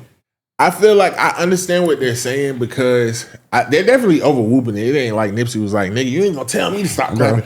But I think that was a perfect example of people in position, and niggas will try your masculinity, and you literally don't have to get out of body gotta do too to much. show a nigga, hey, I'm This not ain't him. that. Yeah, this ain't that. Cause like me and my girl was watching it, I was really feeling like that nigga. I'm like, okay, so this was the era of, so you see Pac. So I didn't know that. I'm like, yeah. I really telling him, I was in the street shit. Yeah. 96, I was outside with Pac and him. Yeah, I was in the car when he got shot. I knew all the like. Of course, I knew all the Pac shit or whatever. Yeah, because it's not. I didn't know how he was like so jealous of Pac and shit. Yeah, it's because it's not really common knowledge that we know who killed Tupac. Like, it's not really common knowledge. I always say like, I love Tupac. You know what I'm saying? Like one of my favorite rappers of all time. Tupac music low key raised me. You know what I'm saying? As a nigga who didn't have no dad and shit. Like, well, didn't grow up with my father type shit. I got a dad. Shout out my pops. My bad. But he was a complex person and like nigga, he got himself killed. Like of course niggas was targeting him, but like he had such a big voice, but he was also way too aki, and sometimes you take that shit too far. You know what I'm saying? But there's a lot that came out with that shit. Even with like how they went in depth about Puff like being connected with the Crips out there in LA, and they were supposed to be protecting them, and the one nigga they beat up, the one Crip, he was associated Orlando with Anderson with the people who were supposed to be protecting Puff and them when they was out there. And just like, I never knew. They always made it seem like Big was like, fuck it, I want peace. We going there. We're going to LA. You know what I'm saying? And really, Puff was like, Big was supposed to be going overseas to do some media shit. And Puff was like, no, I want you here for this party. Yeah, like, I feel like Puff was like trying to like rub that shit in, trying to be on some mafioso shit, and he got Big killed. But also though, Big not completely innocent in that shit, because while they was out there, he was on the radio popping it, and like he was doing a little shit. Like it wasn't just like he was just like, oh, I don't. Everybody, but Puff, you as, you know what I'm saying, let's be real, you got the final say. You should have been trying to protect your artist. That was just way too soon. He wasn't. He was trying to pop it. He was trying to pop it because he knew that, he did what he did or whatever. But and it's crazy because the reason why they never really found that shit out, because all them niggas stuck to the code, because Orlando Anderson was the first person of interest in the case. Or whatever. Then they went back to the Keefy D shit and all that. It was a lot. Like a lot of the stuff we know, some of the stuff we don't know. Some of the stuff I do feel like, maybe hearsay. Embellished. Yeah. Even like when they put the clip of Big, like when he was like, "Lord, like I've been waiting up, like I've been feeling somebody trying to kill me." Yeah. Nigga, I was way over here, I'm like, damn, nigga, you finna kill yourself. You know what I'm saying? When I was watching it, I was like, bro, I just kept thinking like, bro, I just kept thinking about the shit that you be saying about your dad, like how like the Diddy's a fucking freak, dude. And I'm watching this shit, the like big stinking nigga. I heard a lot of this shit already like my dad used to be in the shop like, yo, and what's so crazy is Puff. So my dad's biggest like influences was Puff, Russell Simmons, and it was one oh my God. Like, what was for two? Think about it now. What was the name of my dad barbershops? Bad Boys. Okay, so what do you think he got? I remember Bad Boy Shop. Yeah, that was my dad's shops. Yeah. Where do you think he got that from? Yeah, he's always like, but just because he admired their business don't mean he not gonna get him the. I never heard him talk bad about Russell Simmons though. I don't know how he feel now. Well, he probably don't give a fuck. But that nigga used to be mad at me in 5th grade because I didn't want to read this Russell Simmons book. Like, nigga was. But Russell Simmons gave him a play-by-play on why he should change his shops from buffering to commission and like shit like that. But with Puff, like he always admired Puff, but he didn't keep it real. He was like, yeah, nigga. That nigga Puff ain't used to pay Big. Just like they were saying in the documentary. He was like, Big used to, my mans, I know these niggas. Big used to ride around the block, blowing up the office phone, telling Puff, you better give him his money, you gonna fuck him up. Like, them niggas wasn't even tight like that. Mm-hmm. Like, and it's funny because my mom worked in radio. Like, I don't speak on it. I don't know why I don't speak on it a lot, but like, my mom knew 50. My mom New Method Man and all them, like, you know what I'm saying? Like, my mama got like a picture. Oh, next like, time she come up here, she gonna pop it. Yeah. But after watching this shit, she was like, because sometimes she'll just talk about this shit or whatever. But my mom worked the radio in New York around this time or whatever. And she was like, yeah, like, we all knew Diddy. She was like, my first time me and Diddy was like in like 90, maybe like a little bit before then.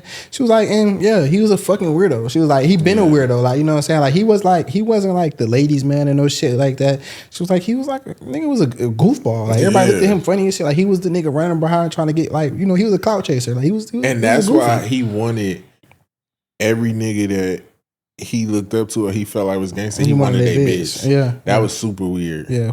We know niggas like that too. But okay, before we get off, I do want to say it was. How did you feel about the Aubrey all day shit? I didn't really like that part. I feel like they could have kept that out. I felt bad for her, but like this the reason though. I watched Making the Band and I watched no. and the Danny Kane shit. He hated Aubrey, and he was like on her, and he was like, it made sense because it never made sense to be for Aubrey never, but. I always put it on some because she never folded. Like she ain't never given no pussy and stuff. But I'm talking about the story of the person that. Okay, this is how I feel. I'm not. Whatever victim story is their story. But all I'm saying is me. I'm just a logical person.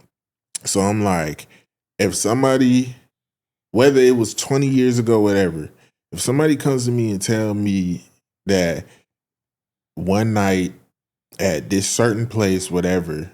And if I'm saying I'm not a drinker, I don't do drugs, there's no way somebody's going to be able to tell me about a certain night and I'm not going to have some type of recollection of, not saying if she was drugged when it happened, but the next morning, me feeling like, I'm going to be like, oh shit, I always wondered why the fuck I woke up here. Why the fuck was my ass hurting? Why?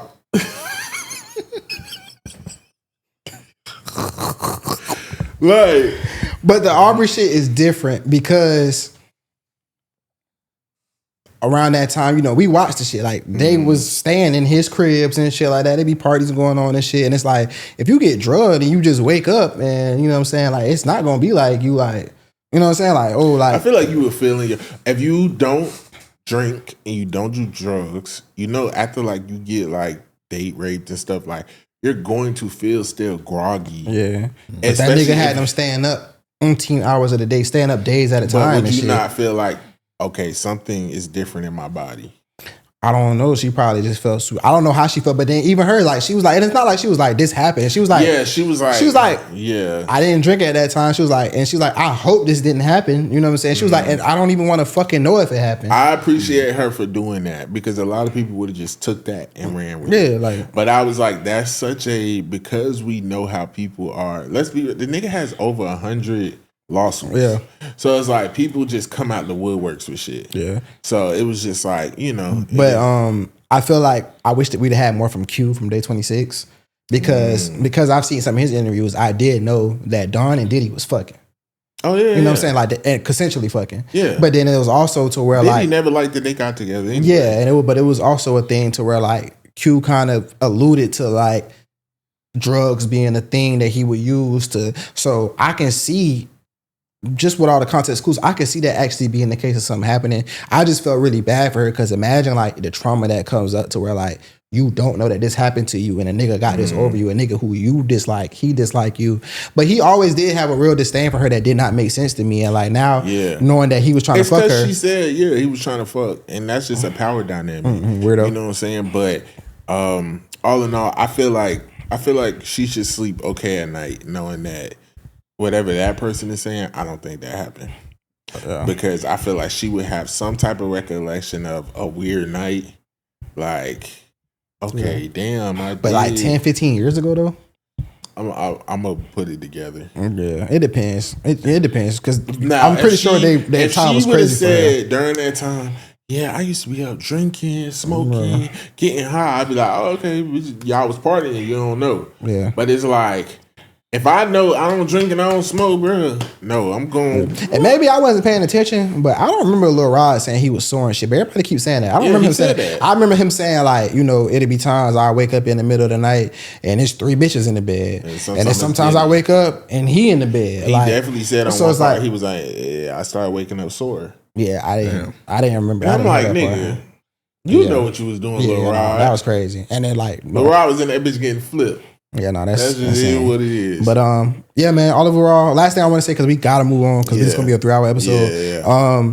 The most crazy scene on there to really showed you who the fuck Diddy was like you mentioned it a little bit about the whole like God told me not to do nothing. Like whereas when Dawn released her statement and was suing him, and he called Kalina and was like, yo, like, what the fuck is she on? Like, this brokenness got people tripping, da da da da da.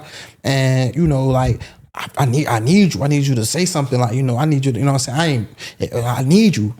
And then she was like, she started crying because she like, you know, that wasn't my experience. I never saw none of that. You know what I'm saying? She was like, but the craziest thing to me is that like, yo, like I'm going through a custody battle and I'm trying to get a good lawyer. And I asked this nigga for $5,000 he said no. to help me get a lawyer. And he told me no. He said he got a lot going on right now.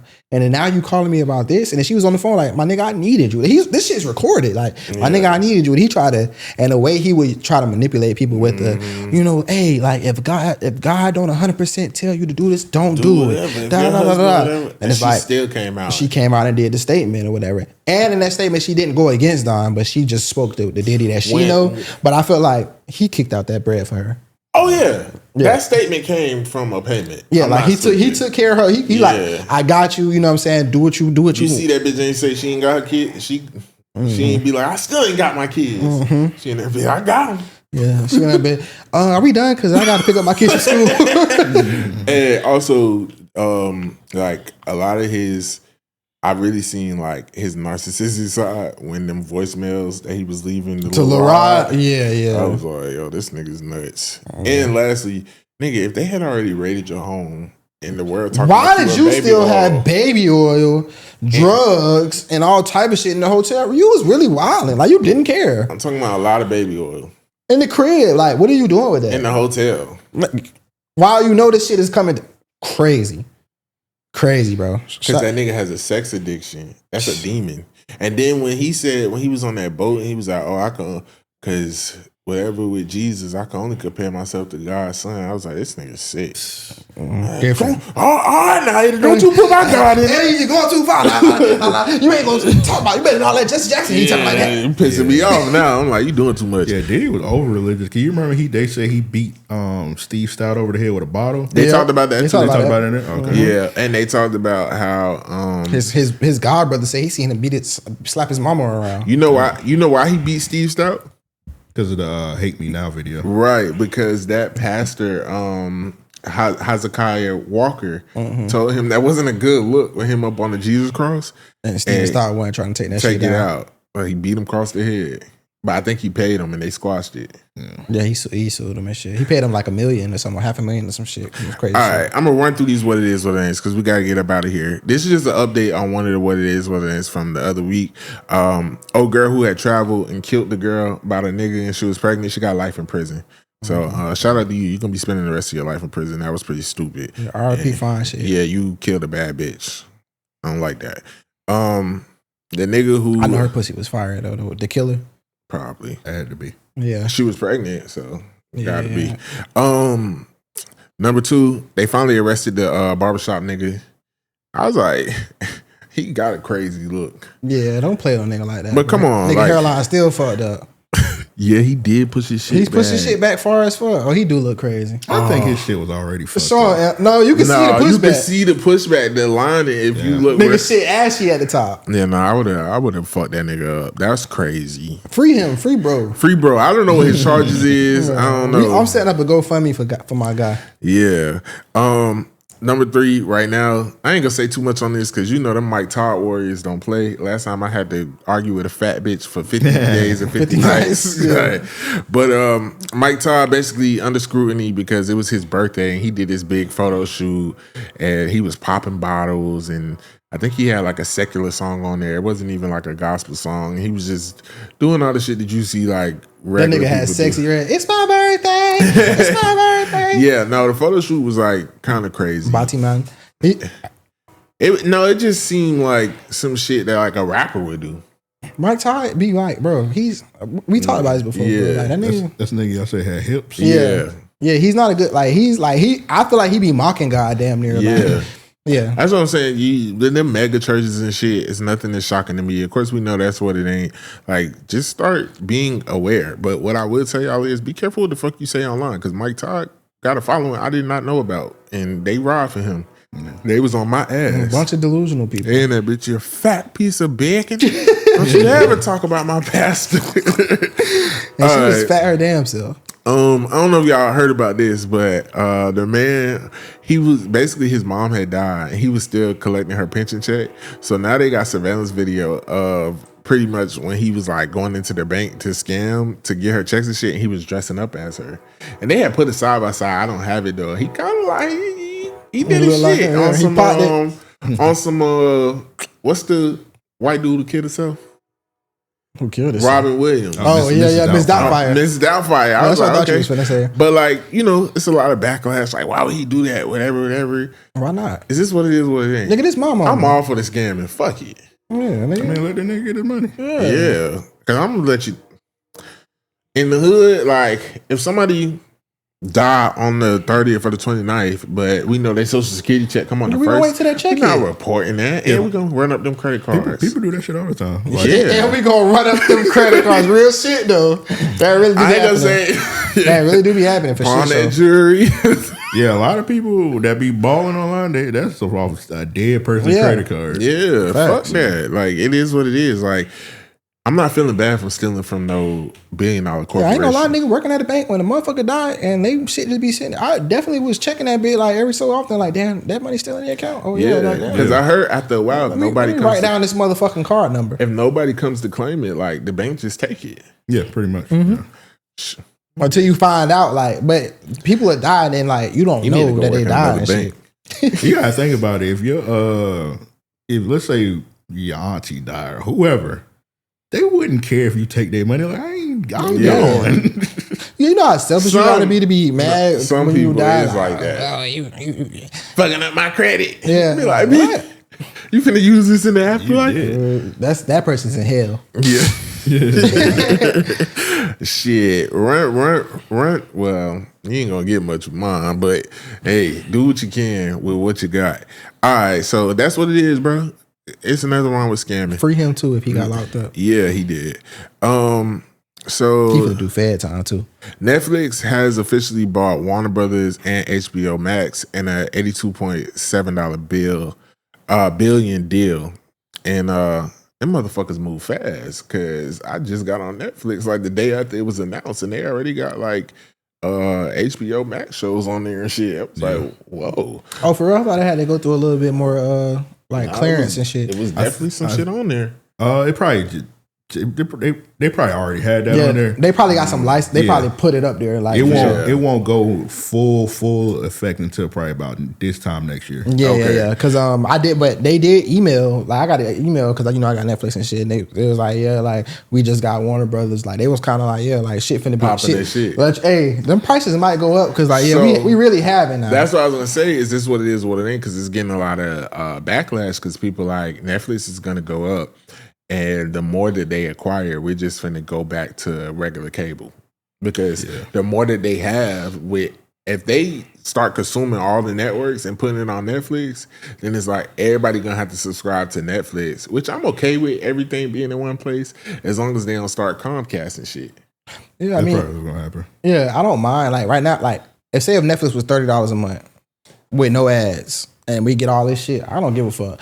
As long as shit's still coming out in the movies, I'm cool. Yeah, $30 is cool. I still don't know like what the implications are from this though. You know what I'm saying? Unfortunately, it's gonna kill the movie industry. Yeah, because a lot of the actors, they don't want to do Netflix movies. They feel like they'll kill their stock. I don't know if you've seen it, but what's her name? Fuck, I can't believe I forgot her name. What's she in? She in from the Marvel movies. Jennifer. No, Pepper. Who she play? Scarlett Johansson. I think she did the Scarlett Johansson. Okay. Yeah, she's suing Marvel because they put her movie on Disney Plus. Yeah, and she was like, yeah. that wasn't a part of. You were like, Yeah, no, y'all yeah. told me my movie's gonna go in the theaters. Yeah. And she's suing Marvel, and she probably gonna win a She bag. probably gonna win. Like she gonna win a big bag. Because even though actors are in Netflix movies, it seemed normal, but it's still in Hollywood. If you do a Netflix movie, Yeah, that kinda. shit kill your stock. Yeah. Shout out to that white Nubian queen too. Yeah, but Netflix, I definitely see within like the next 5 to 10 years them just totally taking over the game. But what I do think about Netflix, though, Netflix is one of the few places that's really putting out original content or whatever. So like them having a hand in this shit, because I feel like the movie's not gonna go away. I would hope not. But I feel like with Netflix, they're more likely to give us original content, because all the movies that we know and love, the cult classics and shit, are movies that today will not get made. You know what I'm saying? So like, I feel like it could go one in two ways. But I think it shocked a lot of people, because like it would be one thing if it was like they was buying like Tubi or Peacock, but to buy like massive companies like Warner Brothers and HBO Max, it was like, oh shit. Yeah, they had to take it long. What's gonna happen is they gonna put the movies in the theaters for like probably a month or so, and then put on Netflix. But then a lot of actors, they make their money off the box office, so that's gonna fuck a lot of actors' money up. Yeah, we're gonna have to wait and see. But for me, the biggest thing about Netflix movies is that like the way they look, because they don't spend a lot of money on like far as like producing their films, so they all look the same. And I feel like the certain like camera uses that's, you know, like Sinners, like watching Sinners in IMAX, so that was made with that with like actual film. Yeah, it gave it a certain look that was way different than like Netflix movie. All Netflix movies like they shot on the iPhone. But with them acquiring these companies, does that mean that the companies can't still shoot the movies themselves, and they just have the licensing to run it on Netflix? Because that doesn't mean like HBO Max and Warner Brothers, like their apps are finna go away, does it? Most likely, yeah. Because or they gonna change it up or whatever, or they just gonna, because like HBO still got brand recognition, so they probably gonna keep it, whatever. It's just gonna be like how like Hulu, Netflix, and Hulu, Disney, and ESPN is all under Disney Plus now. It's probably gonna be like that. I tell you one thing: they take over Tubi, it's over for y'all other streaming platforms. Because nigga, all I use is Tubi, Peacock, and Netflix. I feel like Hulu don't really be having no good shit. Yeah, I will say though, like, it's a chance that this might get blocked because you know you're not really allowed to have a monopoly, and Netflix is kind of like bordering on like a monopoly, so bordering on a monopoly. So. But I also feel like Ant was saying, like we know in Hollywood it is like, oh, like okay, you doing Netflix movies now, but then again, I feel like definitely during that strike and shit, like because Netflix still was paying people bags, people. Like it kind of like when I seen Meryl Streep was in Don't Look Up, I was like, which I just watched that movie. Don't Look Up is fire. That's a good ass movie. I got a sex tape and that movie playing in the background. Oh, you know the part where Ariana Grande was singing the song? Yeah. Man, that was a good ass movie. I just watched it again. Like, it was kind of like based off like COVID. Yeah, it was good as fuck. Oh, nigga, last night I watched the movie you told me to watch. Long ass fucking movie. What? With Tom Cruise. About the elites and shit, the sex code. Oh, Eyes Wide Shut. Eyes Wide Shut. That shit was fire, right? I was like, God damn, but it was good though. Yeah, it was fire. But I was like, okay, wait, he better than me. Me and my girlfriend started off watching this. She's like, why would she tell him that? I mean, that bitch. Yeah, she was. Yeah, that would have happened to me. I took my belt off, wrapped around your neck, and killed you, ho. But yeah, we'll have to see, you know, how that goes with the business. Okay, let's talk about this real quick. Oh, Ray J had came out and basically was saying, so Beyonce and Jay-Z and them been popping out to their Brandy and Monica tour as of recent. I think Beyonce been trying to show her support for Kelly because, you know, Kelly is on the tour.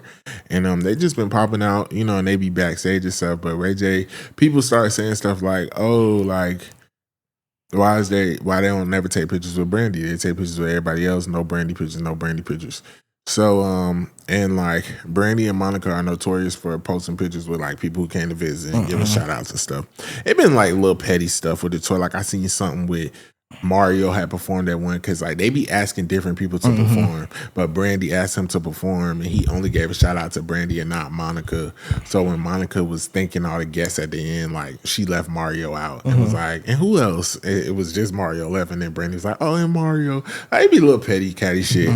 But basically people was like accusing Beyonce of, you know how they just try to find anything with Beyonce, like, oh, she just wants attention so bad and da da da da. Like Beyonce need attention. Yeah. From Brandy. And then a clip clip came out. I don't know if it was AI. Some people say it was AI. Either way, in the clip, people try to make it seem like Beyonce was trying to avoid Brandy, like how she did Jason Lee that one time. But no, even if it wasn't AI, I heard them say she was really being humble. Bitch, I'm Beyonce. Tell me to move. But she was really being humble as she always is and moved out of the way. But then Lauren got on the Breakfast Club and was basically saying from behind the scenes, Lauren got a lot of connections. She was saying like Beyonce and Brandy don't really rock with each other. Yeah, and Beyonce don't fuck with killers. Oh my God. Why we acting like she killed somebody? That's not technically like the full truth. It was like a pile up. And because she was a celebrity, they kind of put her name like as the one. Sure. Who caused the pile up? I'm not doing this. Yeah. But basically, Ray J had made a video like, hey, B and J, like, stop. Y'all know who Ray is. Ray crazy as fuck. Yeah. And he was like, stop coming to the concerts and not taking a picture of the Brandy. You could stop by her dressing room, whatever. Nigga, I ain't got to do shit. Is this what it is, what it ain't? That's what it ain't. That's what it ain't. But you gotta be careful though. Ray J, big blood. You know what I'm saying? He had the booty goons pull up. One thing I will say is I do when niggas try to go up against Jay-Z, I be like, this ain't gonna end good. But a nigga like Ray J, like, you can't take Ray J out. Ray J done been through it all. Ray J ain't got no shame, so he'll always be good. Ray J, I don't want to. It's disrespect. It's not. I don't mean no disrespect by it, but I mean in a place of respect. Ray J like a roach. Like, you can't kill him, bro. Like, he gonna survive. He can be a nuclear shit. He gonna survive, bro. Ray J a hustler too. I fuck with Ray J. But what I will say is, Ray J speak out of pocket. Of course, Beyonce and them never address anything. But even if it is true that Beyonce and Brandy don't really rock with each other like that, I'm still on Beyonce's side because number one, she not coming to the concert and being disrespectful. You don't have to take pictures with anybody. Yeah. And number two, a lot of the times when they be out there taking pictures, when it was Rihanna and Brandy was nowhere in sight. Like, so I don't know if she be on stage or what, but also outside of that, we not gonna act like Brandy ain't go through a stage where she was insufferable and nobody was checking for her and she kept like being mean to Monica and shit. Yeah. It's really like she a known mean girl. Yeah, so it's like if she made the nigga in Immature go blind. What? Yeah, she threw that dude with the eye patch. Yeah. Yeah, she threw a book at him and it blinded him. That's why he wore the eye patch. Oh shit.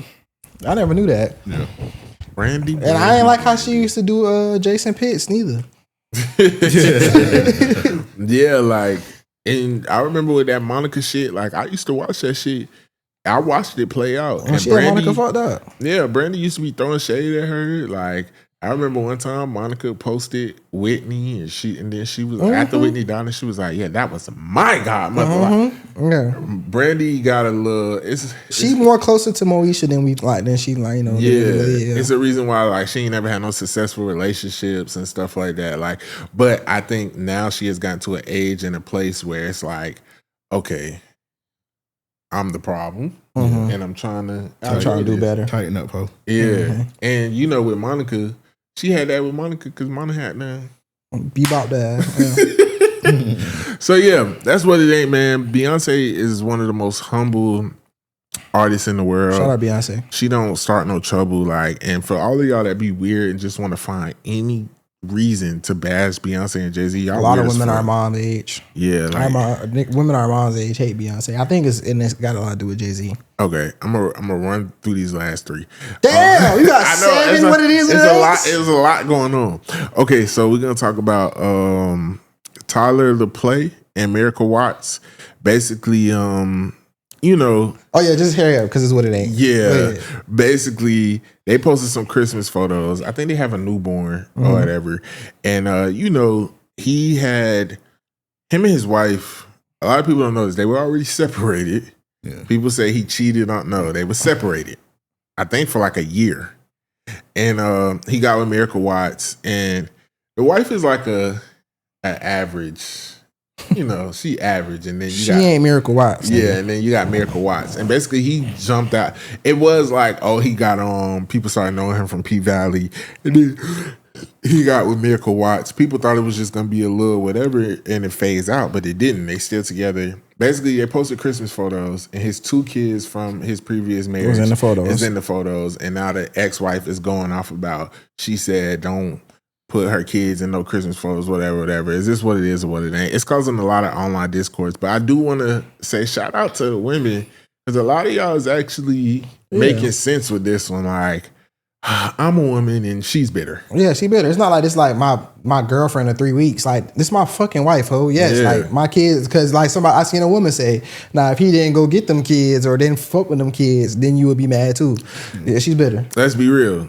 If he would have just, because I've seen a lot of women on there like, no, if he cheated on me with her, no, I don't care. I can be bitter and don't put my kids in it. No, but these are our kids. Y'all making the kids, because if they was just to keep posting pictures with their kid and not involve the kids, then y'all have something to say about that. Let's be real. Y'all say something about Keisha and Gucci not posting their kids from only their kids that they have together. But then if they did post the kids and the moms was like, don't post my kids with that bitch, then it's like, yeah, she's right. Y'all sound stupid as fuck. It's my wife. This is my family. And this is my kids. This is my wife. These her kids too. That's bitter baby mama syndrome. Get over it. And whether we don't know the full situation, even if he did cheat, bitch, go to therapy. Go heal. It don't matter. Like, the kids don't have nothing to do with this. My wife. Yeah.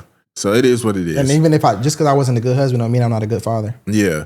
And really, like, let's be married. I don't know if they was married. It ain't like she posted and was like, all my children, like, like they was like sucking her. She was breastfeeding her. Or something. And he posted up with his bad bitch, fat ass, and I'm average. That's how you really get back at a nigga. Go to the gym, glow up. It's Miracle Watts. He not gonna care. Yeah. Okay. Next, authorities have officially ended the search for 1973 New York drug kingpin Frank Matthews. Matthews allegedly made around $60 million. The night before his 1973 trial, Matthews vanished, taking $20 million in cash from his safe and was never seen or heard from again. So they basically saying they calling it off, whatever. Is this what it is, what it ain't? Because a lot of people saying like, nigga, they trying to trick you. Don't get comfortable. What it is, that nigga probably dead. Think so?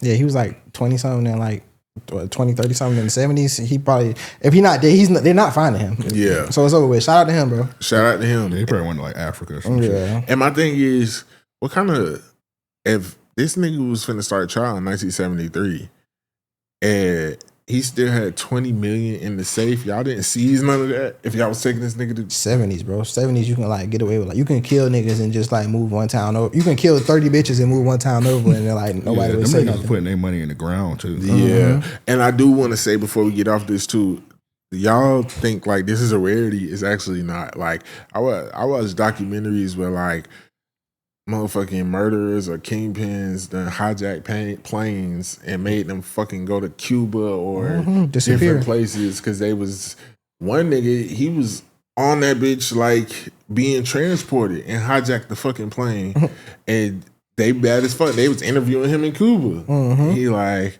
no, I didn't kill nobody. Yeah, shout out to jail. Yeah. All right. Lastly, we got B Simone. Jesus, what she do now? B Simone, she's under fire again because she said basically what she was on a podcast and they asked her would she take $1 trillion or spend 10 minutes with Jesus. And basically she said, I'm taking $1 trillion. And everybody on the podcast was like, what? Because, she's like supposed to be in like this, whatever, this, fake Christian air or whatever. And then she basically said, this a true scammer. She said, they was like, why wouldn't you want 10 minutes with Jesus? She said, God left his word. He left the Bible. There's nothing he's going to tell me in those 10 minutes that he hasn't already said. Good answer. What they say on Family Feud? Good answer. Good answer. No, that bitch. She got eternity to spend with Jesus. She can get a little trillion. You saying that's what it ain't? That's what it ain't. That's what it ain't is. No trillionaires getting into heaven. If you got it for free, billionaires getting into heaven. If you got it for free, God said it's easier for a camel to jump through the thread of a needle than for a rich man to get into the gates of heaven. And B Simone has showed us time and time again. It just depends on what she do with that trillion. And she didn't have to do crazy shit for the trillion. And it's like, why we clear niggas clearly don't like her. Who was that wrote that? Was it Paul or Samuel wrote a whole book off just like 30 seconds with Jesus? You crazy? Maybe Jesus wanted me to come because this is gonna confirm my eternity with him. Yeah, but them niggas ain't had cell phones and shit though, so it's like 30 minutes, 30 seconds. They held on to that for the longest. So you taking the trillion? Yeah, I'm taking a trillion. You going to hell? No, I'm gonna do a lot of good with that shit. Yeah, all right. I'll give away. You give me a trillion, I'll give away 50 billion. And nigga, it won't be no hunger. I'd rather be Jesus. I'm gonna go on a crusade, nigga. We killing all the other religions. I'm sending a lot of soldiers to heaven. I wanna be at the hymns of Jesus. You get to heaven and Jesus be like, dummy, you should have took the money. I know, that's what I was He's like, thinking. nigga, it's mad people starving and you like, really? Like, nigga, I sent you that blessing and You trying failed the mission. Yeah, that's like the dinner with Jay-Z shit.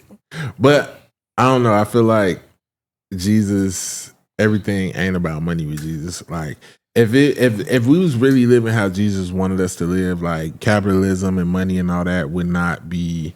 He just wants us to live for him and God and be in worship. They said 10 minutes. Like, it was like 2 months. That's different. But like 10 minutes. Like, No, 10 minutes. I'm gonna be like, just take me with you. it ain't This so gonna much- solidify? Because I don't know. Yeah. I don't know on my day to day. I feel bad for her. Like, that's fucked up. They set her up for failure. No, but my thing is, if you're, what's it called, pandering to like Christians and trying to be this new holy girl and stuff, it's think smart. Yeah. She also in the I call it the Meg Griffin era.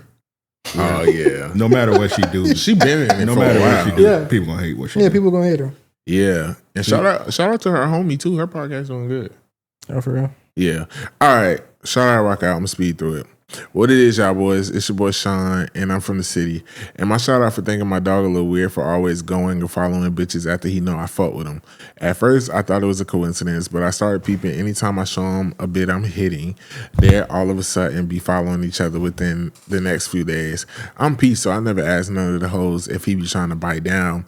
But this last one, I'm feeling a little way about because I fuck with Baby Heavy and that shit weird. Sent her in the chat for the background check, and next day he following her when he was never a mutual before. Is that whole shit, or am I right to rock out and rock this nigga in his shit? I'm a little younger than y'all boys, so I want y'all opinion first. Nigga, you sound like a hoe.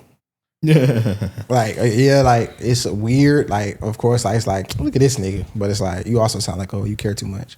Yeah, it's If it was your bitch, then yeah, like, but it's no. like, You should watch it though. Watch niggas like that because that is weird. I do feel like it's certain rules there. Like for instance, you can't call dibs on a hoe like that, bro. Yeah.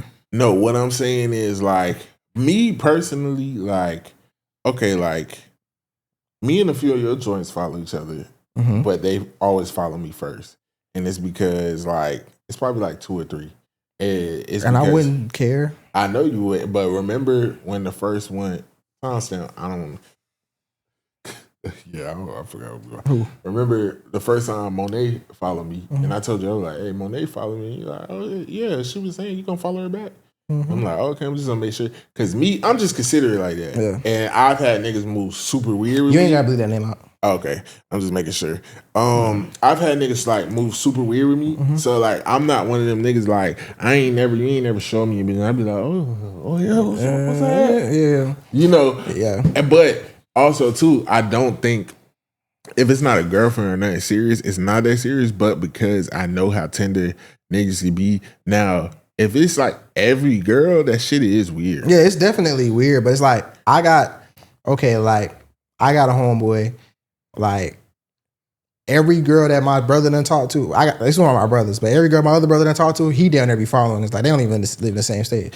And some of my hoes like he done end up following, but I don't be caring, like, cause it's like they not gonna pay you no attention, and it's like if it's my old lady, bro. As long as you ain't being on no weird shit, like I'm not tripping. Like even if like a nigga follow my girlfriend and we cool, I'm not gonna care. You know what I'm saying? Like if we done all been around each other, or whatever. Yeah. But it's like My rule is if they follow me first and we've all been around each other and it's like sis, then I'll follow back. yeah, I would understand And a nigga being like though, like how you did, like oh, like bro, or whatever, like Yeah. because you don't know how I am or whatever. But I wouldn't give a fuck.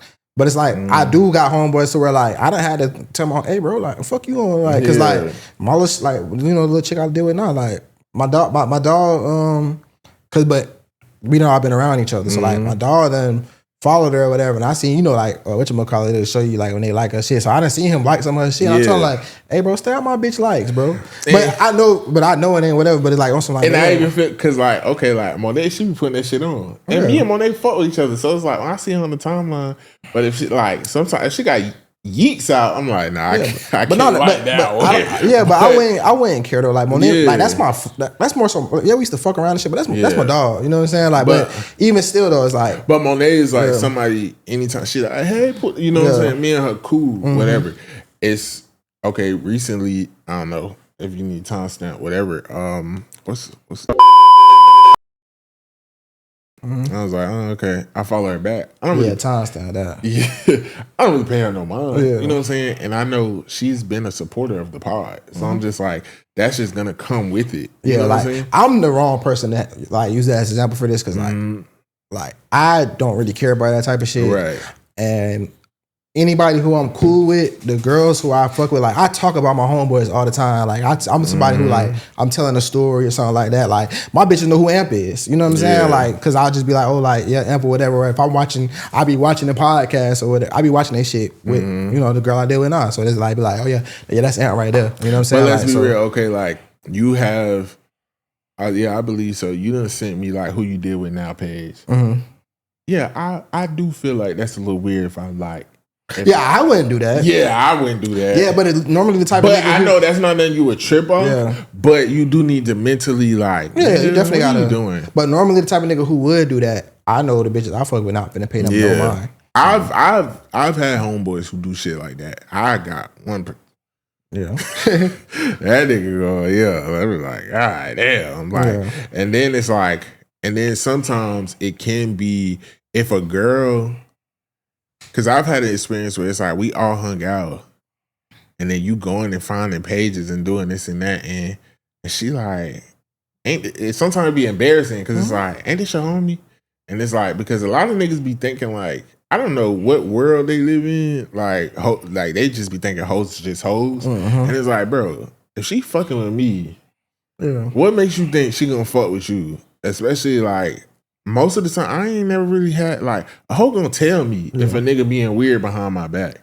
You know what I'm saying? And I done had it to where like, girl, like, bro, ain't this bro from when we? And I'm like, and even like that situation where I just said like I had told my dog, hey bro, stab my whole shit was only because it's like I don't know if you don't notice her or not because you know like only way you know her is through me. Yeah, you know what I'm saying? So it's like I don't know or whatever. So it's like. But niggas do be weird. But I told him, he's like, oh no, bro, I ain't, you know, it ain't like that. But it's like, I don't mind a nigga like liking, you know what I'm saying? Like my shorty shit and nothing like that. I ain't tripping. But like I don't be tripping, especially if we all hang around each other. Yeah. Like I said, but if she bring it to me, I'm gonna check you about that shit. Yeah, most definitely. And it's rules. Like if you following your homeboy, like let's say you got an old lady, we all hang around each other, or like with my old lady, I'm not finna be like swiping up on his old lady story, like, sis, you so funny. Yeah, like it little, maybe seldomly, but like, okay, if she write me laughing at something, I'll send the back the emoji shit. But it's like, she posting a selfie. Why are you liking it on her story? Like, that's a little weird. Yeah, unless you like got that shit on. It's like I'm not like that's why I say it depends. Like your girl. I don't follow your girl. I don't even watch her story from the pod page. Like, you know what I'm saying? Like, I just don't have no reason. I don't know her like that. You know what I'm saying? Like we never met. But if like we was cool and we all ended up following each other, some shit, or it was like some shit like that, I would. And she writes the pod page. I'm to tell you, she had wrote the pod page recently, and I wrote back and was like, I said some crazy shit. Whatever. I was like, leave us alone, you weirdo. Or you I seen that. Yeah. And then she was like, why would you write that from there? And I'm like, what are you talking about? And she was like, and I was like, I ain't right there. I was like, Keith must have wrote that. So she was like, she was like, no, he didn't. I'm like, nah, for real. I haven't been on the part, but I was like, hold on, let me go see. I was like, so she was like, why would he say that to me? So I was like, I don't know. She was like, no, I want to know why he's like, I'm just playing. But yeah, like, I wouldn't like. That's not my bad though. Like, I wouldn't. You know what I'm saying? Like, but if your girl, me not knowing her, just off her being like tied to you, like I would support anything she do on that type of time. But it's like, even if y'all did follow each other, I wouldn't feel no type of way. Yeah, but I just wouldn't just go follow her on no whim or no shit like that. It would have to be like we done interacted or say we was all out, we took pictures and shit, niggas getting tagged. That's the only way I'm gonna just follow somebody girl. Like, but that ain't really, even like my brother, like my brother's engaged. Like me and sis follow each other, but we didn't follow each other until nigga he proposed and I posted a video like her with the ring and shit. It ain't. It's nothing like that. Even still, I don't comment unless it's some shit about him. Me and DJ Wife, we follow each other, you know what I'm saying? But we don't work together. We all been around each other. That's sis. You know what I'm saying? It's nothing, whatever. And like even when my girl had first found out I was managing DJ and she seen his page, she was like, "Oh, I'm just showing you. He didn't send me a friend request like way back in the day. I never accepted it." I'm like, that's cool. My brother. Like,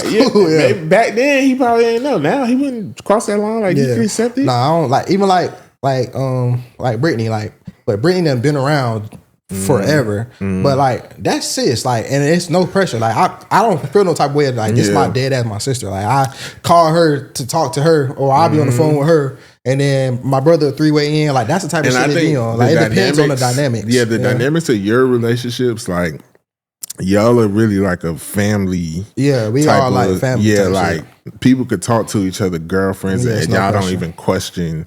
You know what I'm saying? But when you're not a greasy, when you don't move like that, you don't think like that. Yeah. But what I will say is I was young and naive before, and I used to think niggas. It wasn't that, And I've had a lot of niggas, like a lot of my friendships done, because niggas done tried to slide up on like bitches I was fucking with, especially when I was younger. Like, this my girl though. And I low-key feel like it used to come from like, yeah, he clean and shit. Well, I mean, he a big boy. Like, if he could get her, I could get her. And it's like, bitches always came back and told me, like, hey, your homeboy, you know what I'm saying? So, I done been in situations before where, like, I was dealing with a girl and I knew my homeboys knew her before me. So I would ask, like, hey, bro, what's up? And they'll tell me, like, oh, yeah, no, like, she a good girl or whatever. And then it's like, yeah, once we start rocking, I seen that they was shooting and shit, but, like, it ain't go nowhere. And them niggas told me, like, yeah, oh, no, she a good, like, and I respect it. They ain't tell me like, oh, I shot at her, but I don't care. Like, but you, and once and that's it what the became background check is for. Yeah. So,